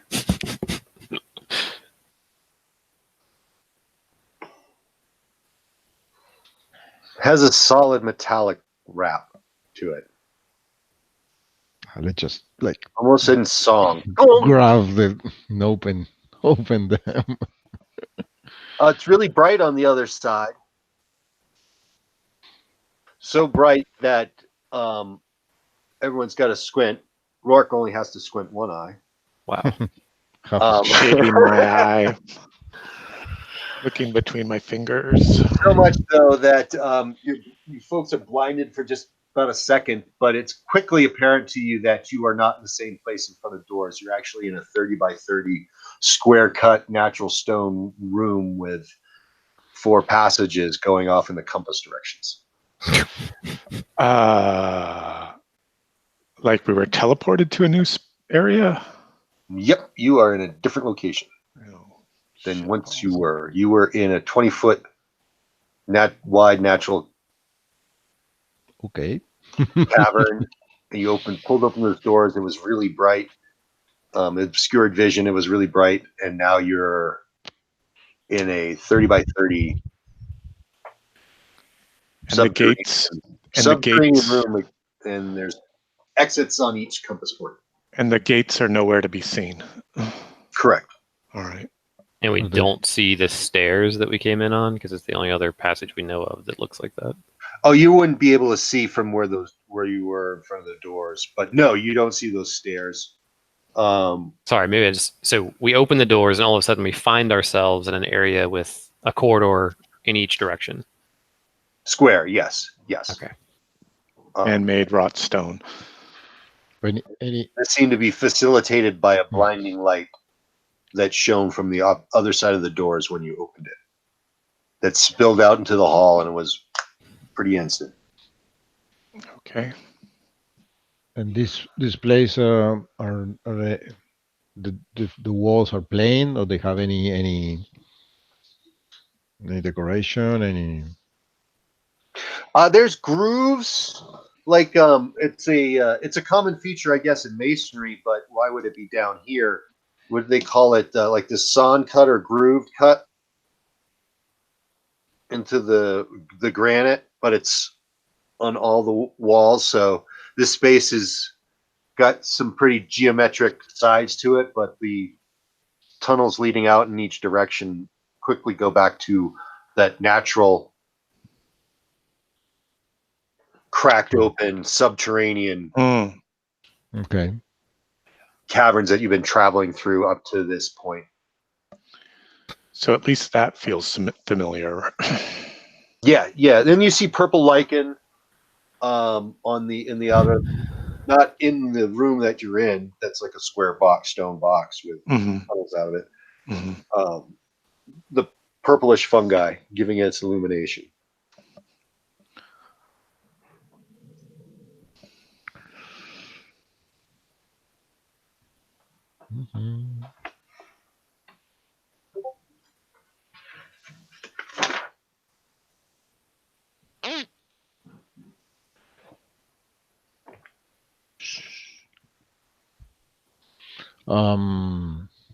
Okay.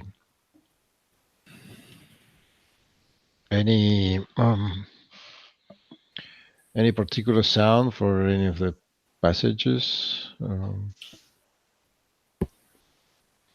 Yeah, if you hold your breath really still, you can hear all like the scuttling of beetles, the sound of like maybe some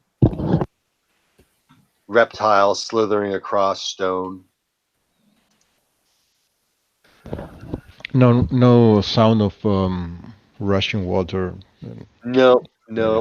Okay. More subterranean vermin noise. From one of them in particular, or just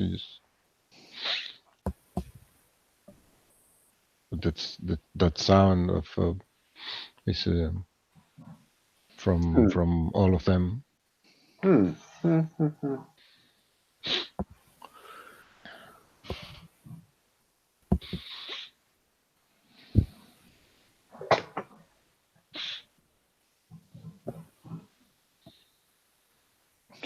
The south.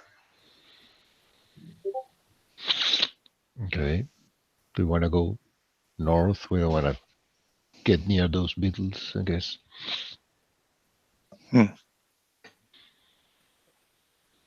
Sure, let's just pick one. Heading north. Yep. Sticking to the widest part of this tunnel because, well, there's actually only one branch going off of it to the east, but it looks pretty narrow. You eventually, as it winds to the north, you come to what? A wide open 20-foot subterranean crack of the earth, which goes northeast, and then just another 30 feet around the curving tunnel, natural tunnel, is you see another exactly square room like the one you just left, with grooves and all. Then it has 4 exits out of it.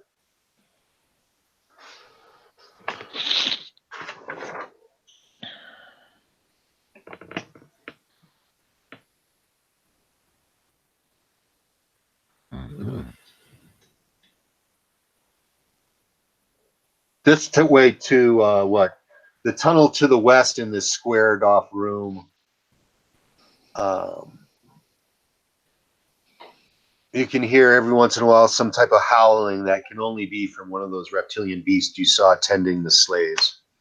Didn't we come in on the western wall? I don't know. Maybe I misheard. It's I see what you're saying. Yeah, take it to north. Take the north one. It's coming from the north. Got it. Okay. All right.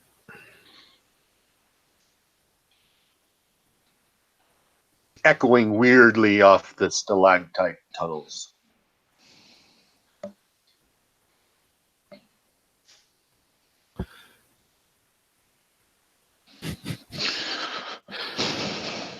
And the stench, that ammonia stench, is coming from that way too. I don't know what to do. That's okay. That's okay. You're doing excellent. No, I think you're on track. All right. Things are only going to maybe become problematic. Do you want to keep? We heard the roar of one of those lizard things to the north.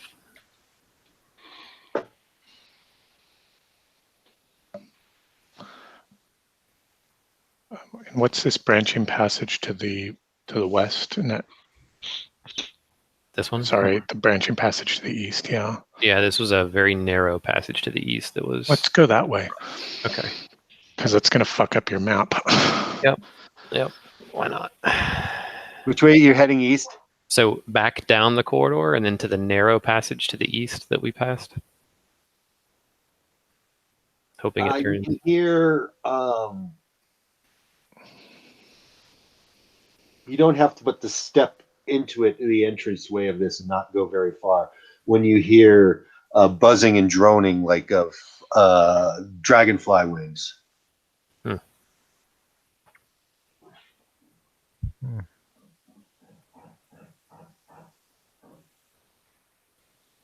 Does it?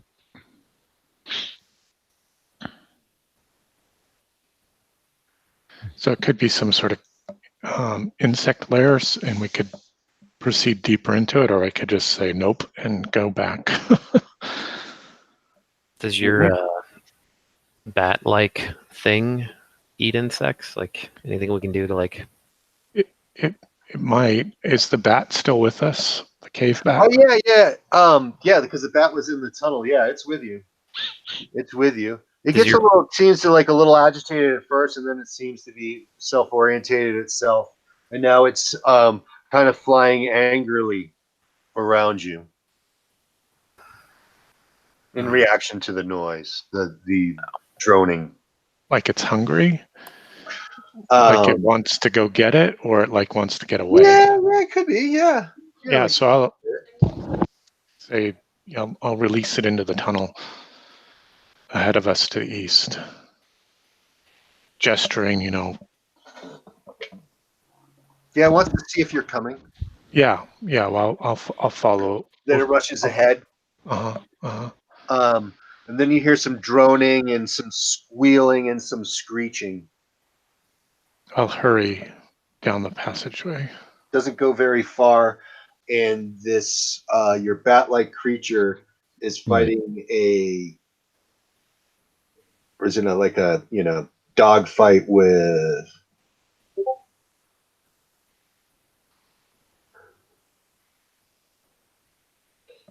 Does it open? A large black fly, except that it has a face instead of like the insect-like face. Your bat. It has a person's face, human face. It's kind of similar to that. It does. You can see that it does have a nose, and it has a mouth and jaws, and it actually has 4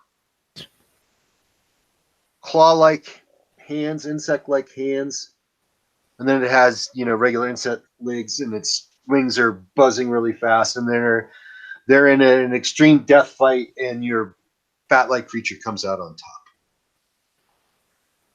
So it's about the same size as the bat creature, this fly creature? A little bigger, a little bulkier. Oh, okay.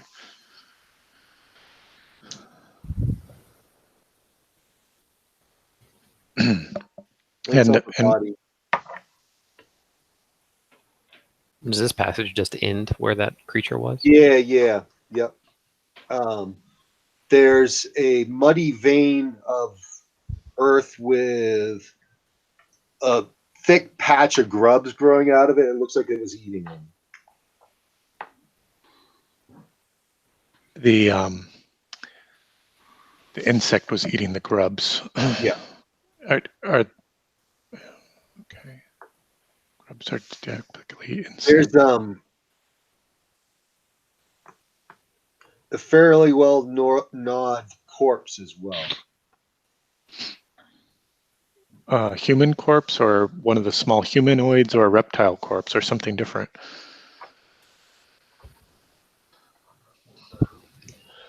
This one is human. Looks human. Like a slave, like malnourished, and start searching the body. Or is it an adventurer like us that fell on hard times?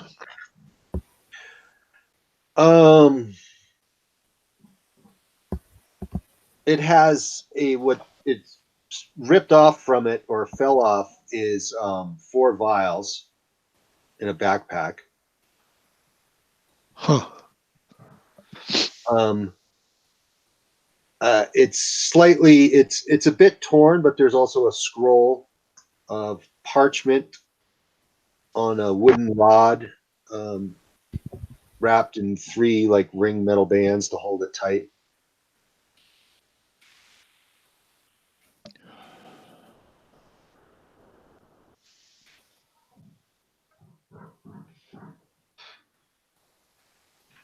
And 6,000 gold pieces. Whoa. Yeah.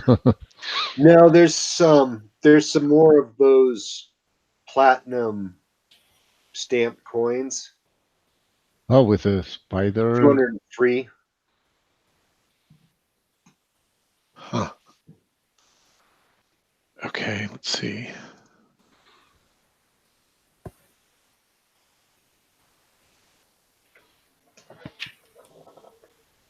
What was the cause of death for this corpse? Did you say it had been, its throat was torn out by some sort of animal, or? It's missing its head. It's missing its headless. Okay. It's headless. That will definitely do it. But it's also severely chewed, like the guts and the intestines have been chewed out, but you have the rib cage still there and the spine. There's some flesh on the hands and wrists, but one hand and feet are missing. How many fingers? 5 on the one hand that you find. Okay, there's a backpack. Yeah, there was vials. A backpack with vials. 203 platinum pieces. with the stamping, with the spider stamp, and a scroll. That's what we found on the 3 corpse. vials. 3 vials.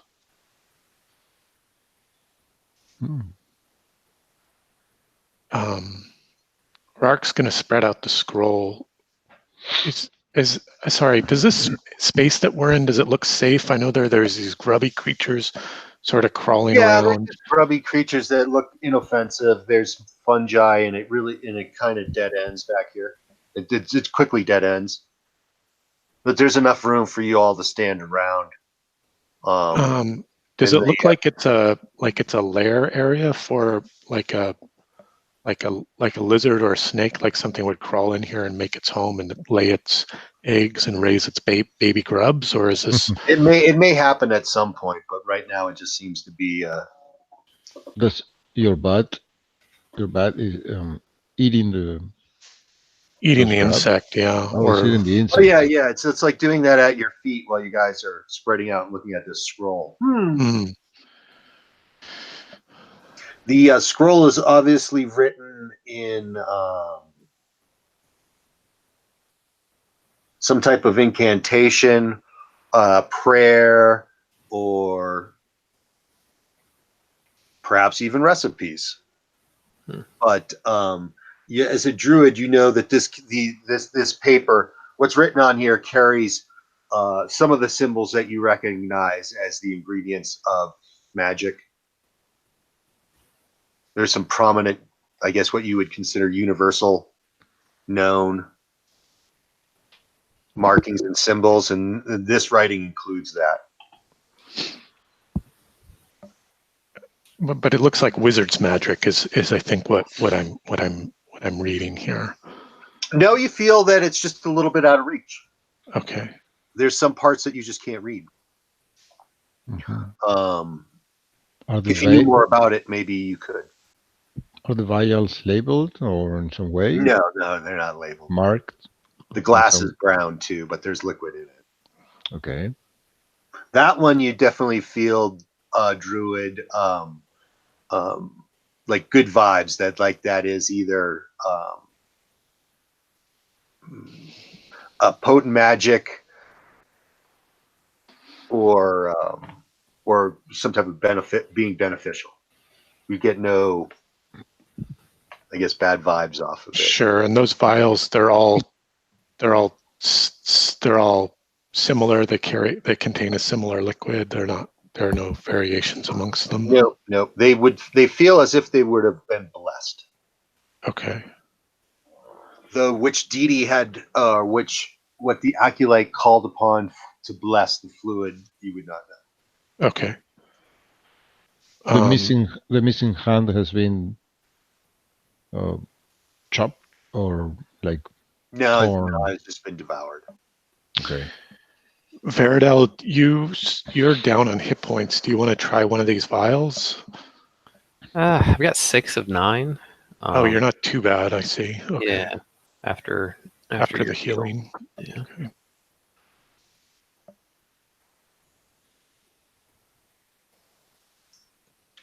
Okay. Maybe I'll hold on to one, maybe just in case, if we think it might be beneficial. Why don't we all take one since there are 3? Okay. Okay. Sorry. Mechanically, in this game, can thieves read scrolls? Could they try to cast? I mean, is that not in this game? It's not in this game because you may add it, I think, but I believe that is a first edition AD&D capability and not found in BX. Okay. You're not going to find it in basic fantasy. Okay. And it's at high level, I guess. I can look, but yeah, in AD&D it's like a 10 level thief can read. Right, and I know in like DCC and other variants of this genre, right, that sometimes thieves can read scrolls, but Rark will hold on to the scroll, I guess. We'll divvy up the platinum pieces in the normal fashion. Yeah, I'm not seeing a thief with an angle towards magic here. Okay. I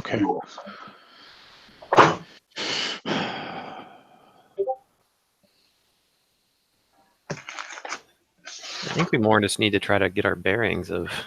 Yeah. Are we near a area we know, or where the heck are we?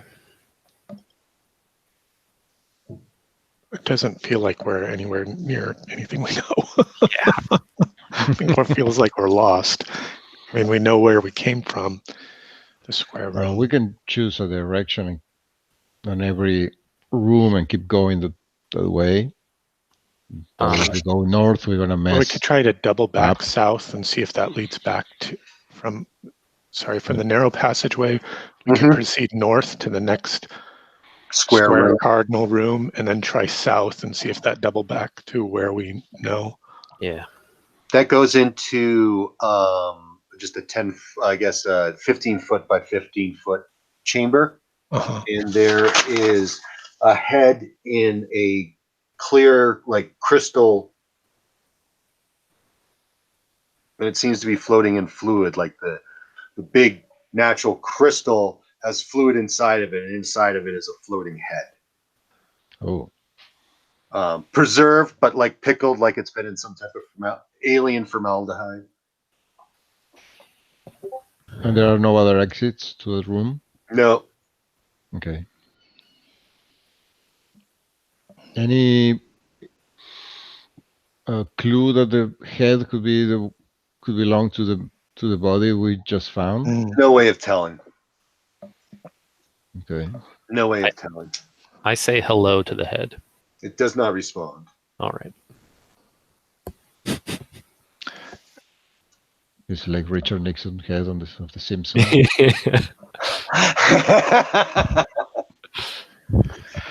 The Simpsons.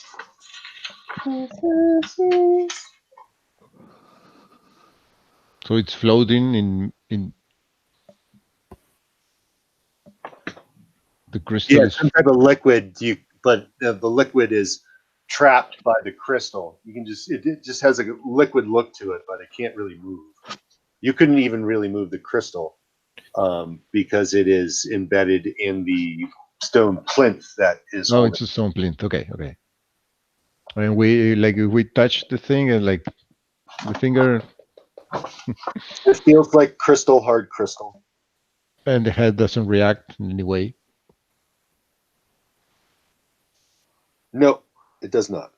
The plinth has any markings, inscriptions? Is it solid and it sounds hollow? It's solid, very solid. Feels dense, very dense. Maybe some. It's like the size of a piece of luggage, hand carry-on luggage. There are no nothing else on the floor, no like offerings or. Nope. Like it's a place of worship. No. Okay. What is this place? Oh, the whole place. Oh. Yeah. It's like the creation of a madman. Okay. Yeah, so we heard a lizard man scream from the north. Do we want to take the east passage up there? Yeah, let's keep on. I mean, do we want to keep let's keep on moving? Do we want to carry this thing around? You're moving east? Yeah, so back up to that main room and then to the east. Yep. To the east, it goes northeast, and it goes 10 feet wide. There's these spidery small cracks on either side, but too small for you guys to pass through. And then the tunnel widens to 20 feet, still going northeast. And to the south of you, there's a tunnel, and there's a yellow glow coming from it. And to the north, there's no glow, and all the way to the northeast, the tunnel, 20 feet wide, just seems to continue.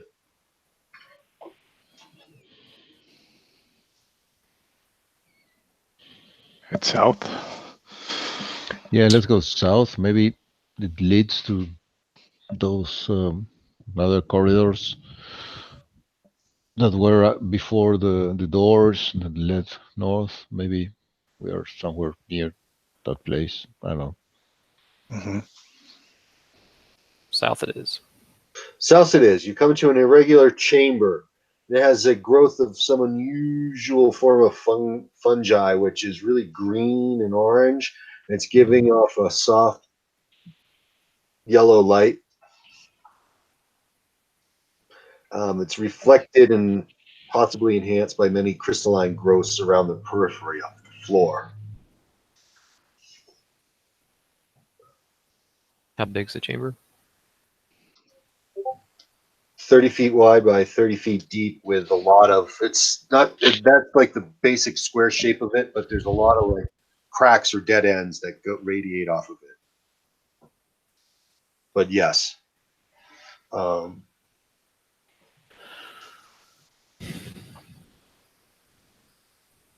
And inside that space where the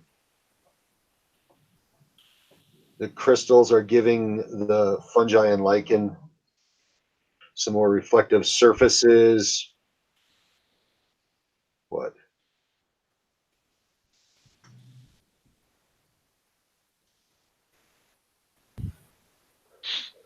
Yeah, that yellow light seems to reflect off from the ceiling as well as the walls.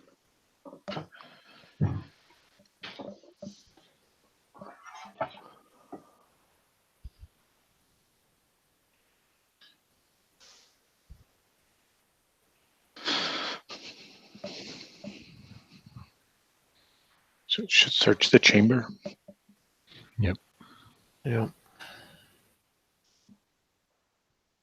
Someone roll a 4-sided dice.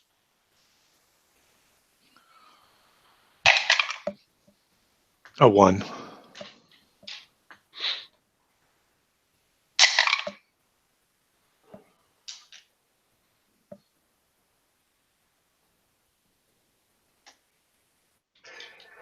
Now this is really strange.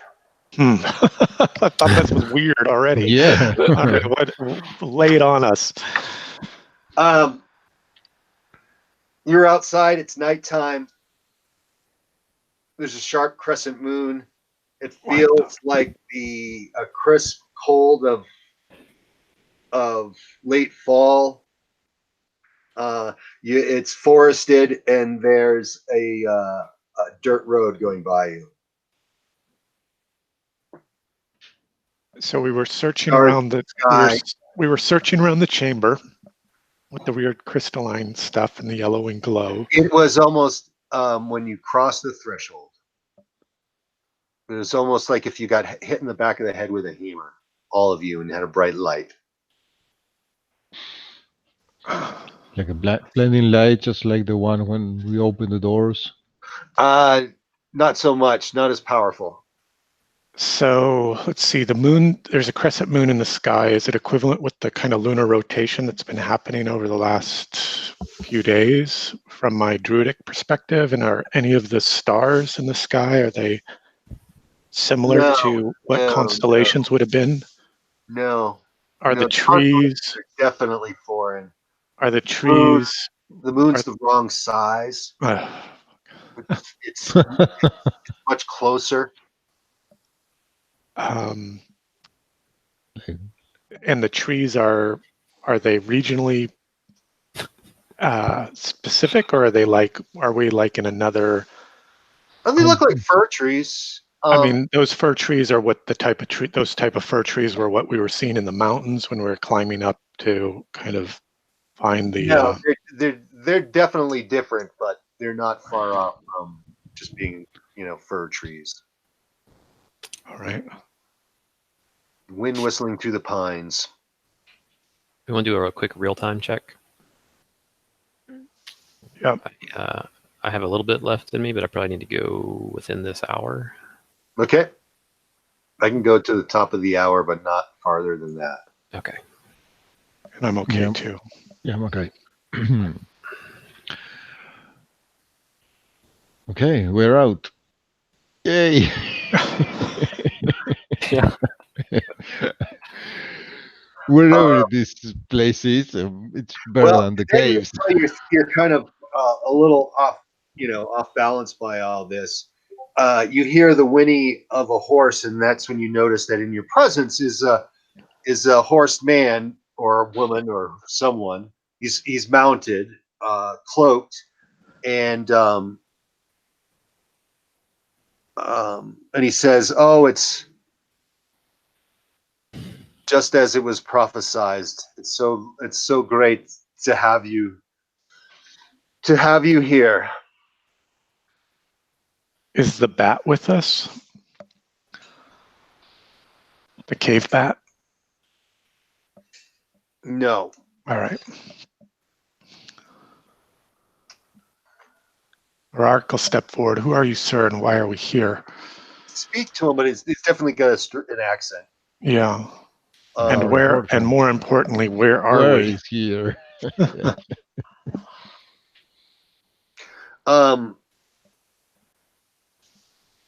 he says you're somewhere that you've never heard of before. I'll just say that. I haven't decided on the name, but it's definitely not from around. It's Volunteer. not. It's not. Oops. It's not Dunehard or. No, he says Denefex. Denefex. Okay. Place we've never heard of. Correct. But again, he's speaking common, and like phonetically, the place name isn't entirely foreign to us. Just we haven't heard of it. That is correct. Okay. Yep. How far from Valater we are? Good point. No, he knows of no such place. Pretty far then.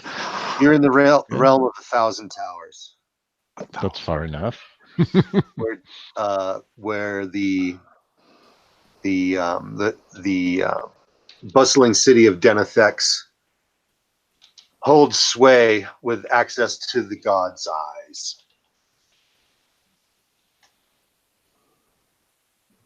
But out here, it's a bit lawless, he says.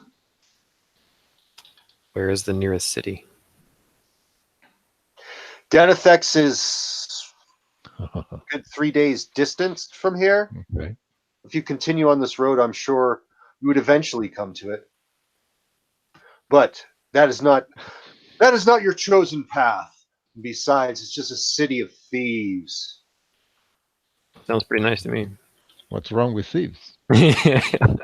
Some of my best friends are. You are here. You are here to rest back my ancestral home in his family's honor. I've completed the necessary ritual, and you have appeared. You are my champions. You are tasked with this. You're a sorcerer? A meddler of sorts. He does have a sword at his belt. He's richly dressed, even, but you guys have the crescent moon light to see by. Owl hoots in the distance. Remaining skeptical, I'll ask him for the story about like what happened with his ancestral home. It was bad. It was out of the family for a long time. It was ripped from them on false pretexts.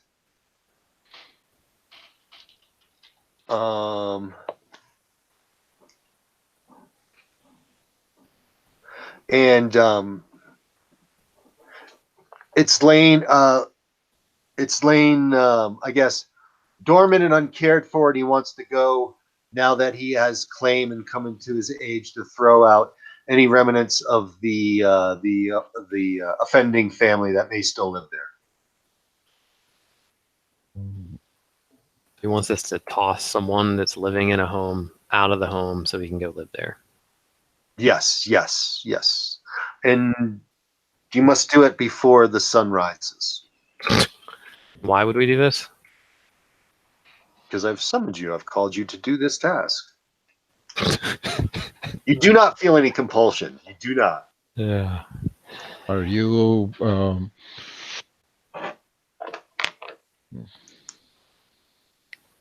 Why can't you just do it? I mean, you seem powerful enough to summon other people. Why can't you right? just get them out of the house? I can't step through the threshold until every one of those bastards are gone. It's the curse. The Nightbane curse that you are here to break.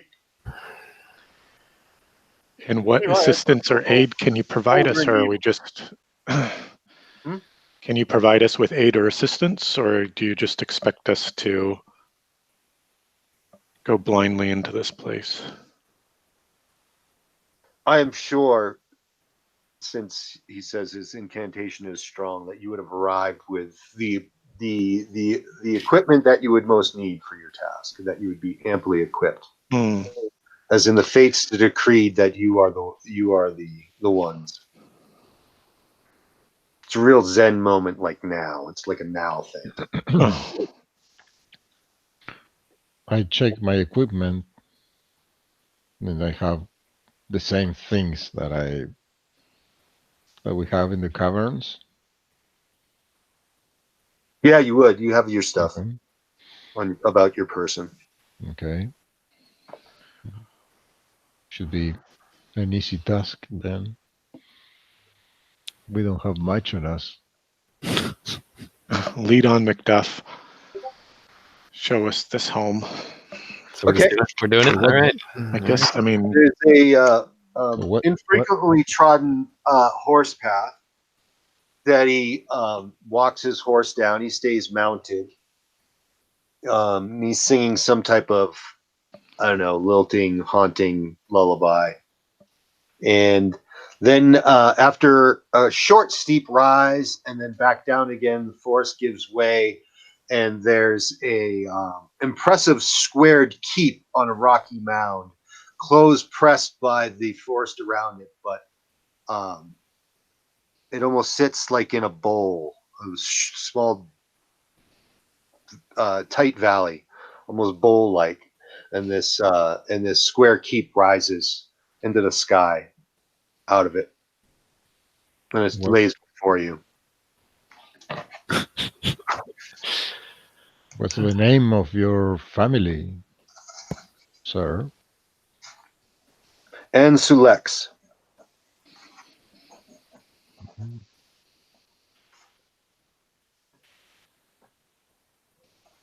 Have you seen these coins before? And I show them the platinum with the spider things.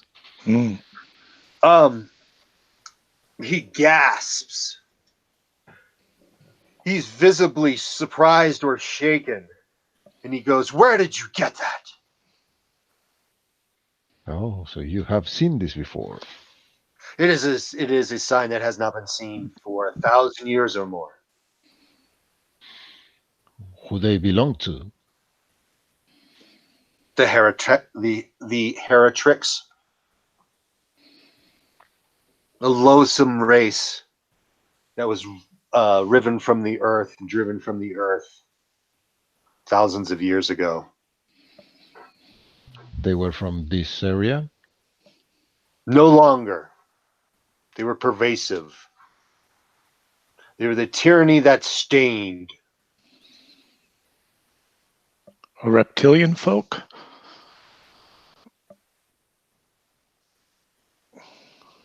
Only in their ways. Dark and proud. Vicious and mighty practitioners of magic. It is good that they are gone. But why say again, where did you get this? In the place where we were exploring before you did your... Before you summoned us, yes. From where I pulled you from, these Heratrix coins were there. Was it currency? Is it being used as currency? Is it common and all around? No, it was on dead people we found. He's much distressed by this, and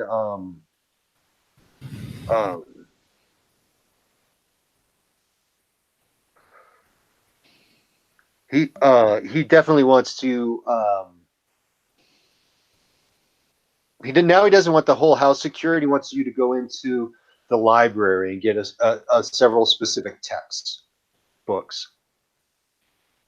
And bring That them may to. shed more light on the subject. He's very concerned about this. He wants to get to the bottom of it. Well, before we go down to the keep, I'll draw out the scroll and I'll say, "Can you make sense of this?" And spread it out on the road before us. Oh yeah, yep. It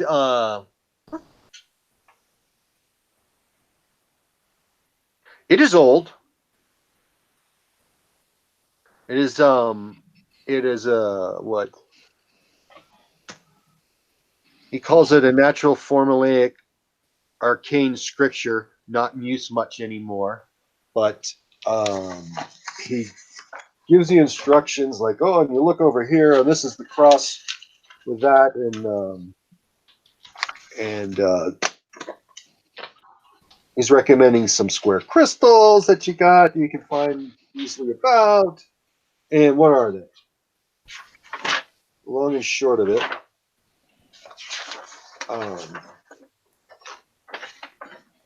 the most dangerous, unpredictable, be very careful with it, is the prismatic spray.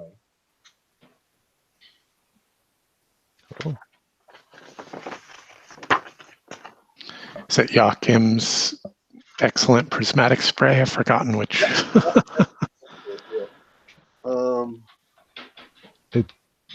It causes like a scintillating lights that blind, I guess, the target. Something like that. Mm-hmm, mm-hmm.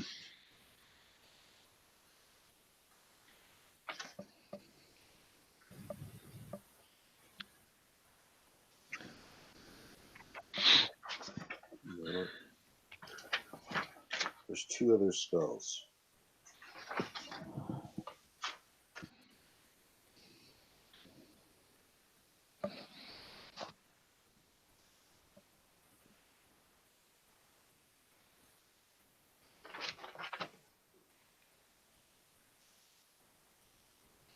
Unerring direction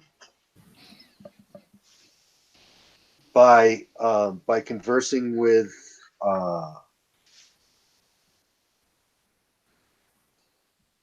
Earth Elemental.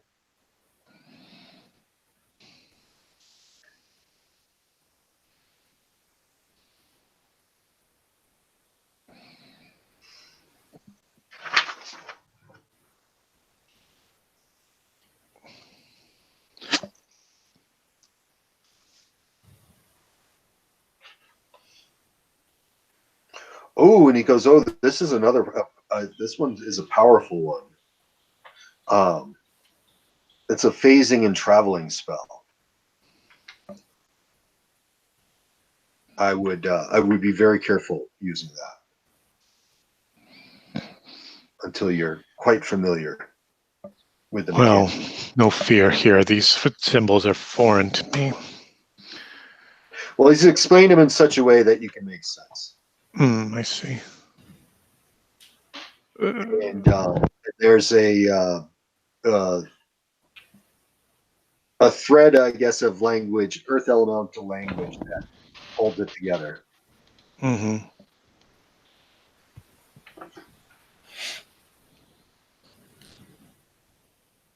So shall we go down to the keep and try to sneak into the library? Which window is it? Sir, point it out. It would be on the second floor. Go through one of the top floor windows.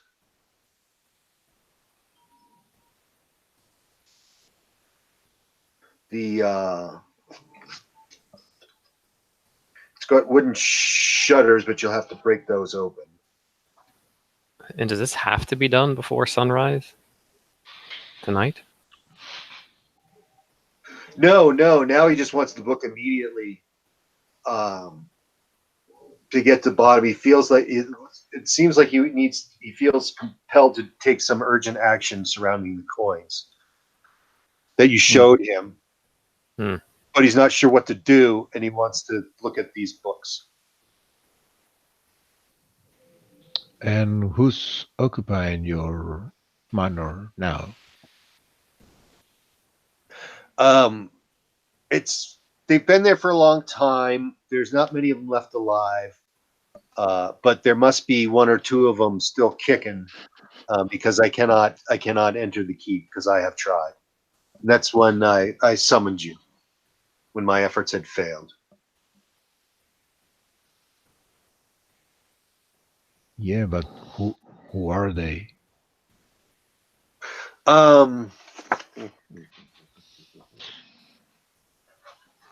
Or what are they? They're a disreputable family of horrid sorcerers that prey upon the weak. And good riddance to them all.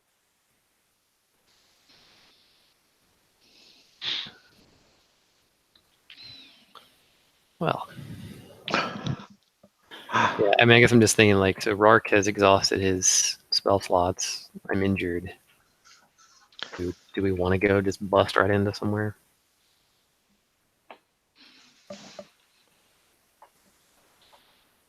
I don't know.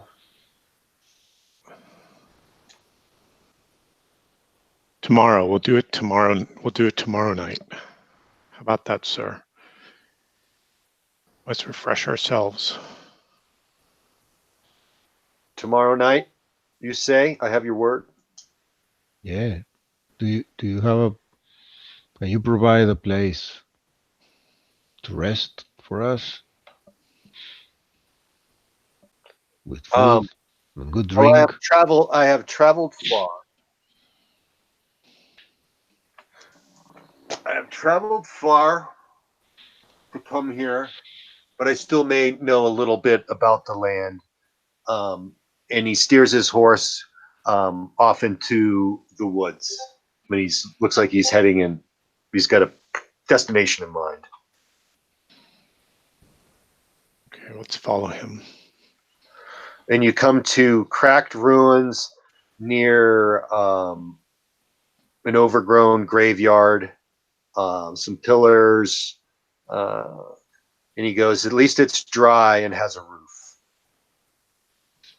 Okay. And so it looks like some, macabre gazebo, pottering in the midst of this moonlit cemetery. Okay. He ties up his horse. Okay.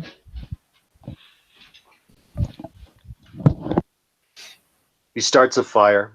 He's well dressed, very pale. Complexion. I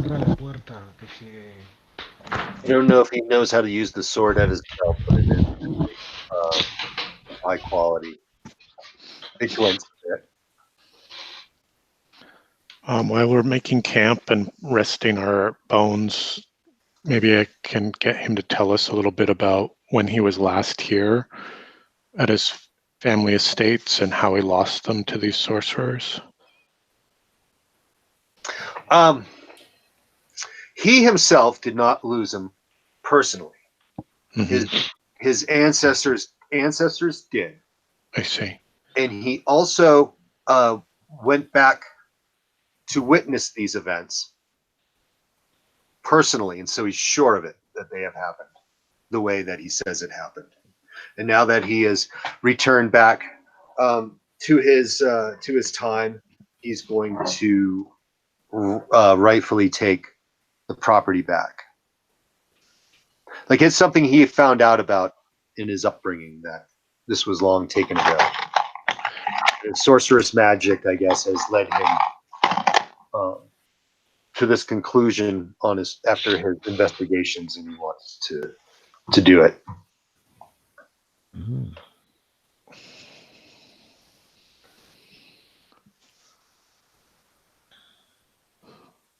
So anything else you guys want to try to learn before we camp and rest and try to sneak into the library on the next night?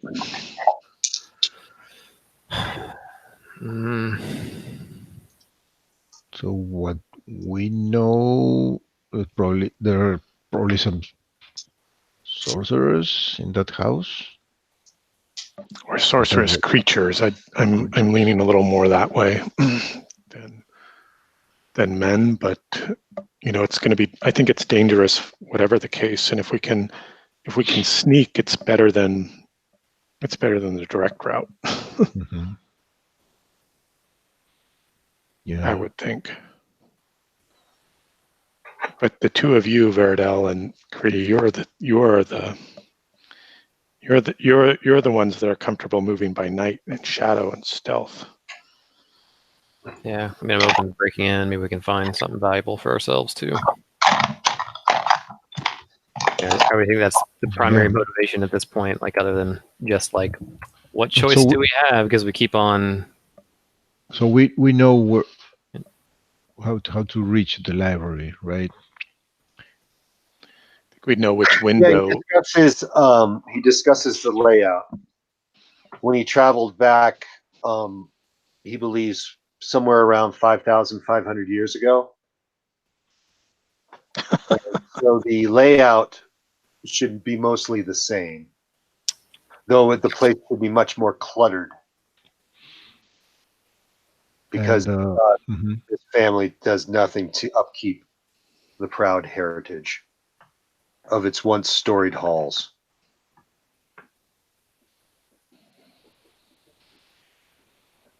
And how do we recognize the books, the tomes that you seek? He describes them. He describes them in enough detail that you feel confident that you guys would know it if you saw it.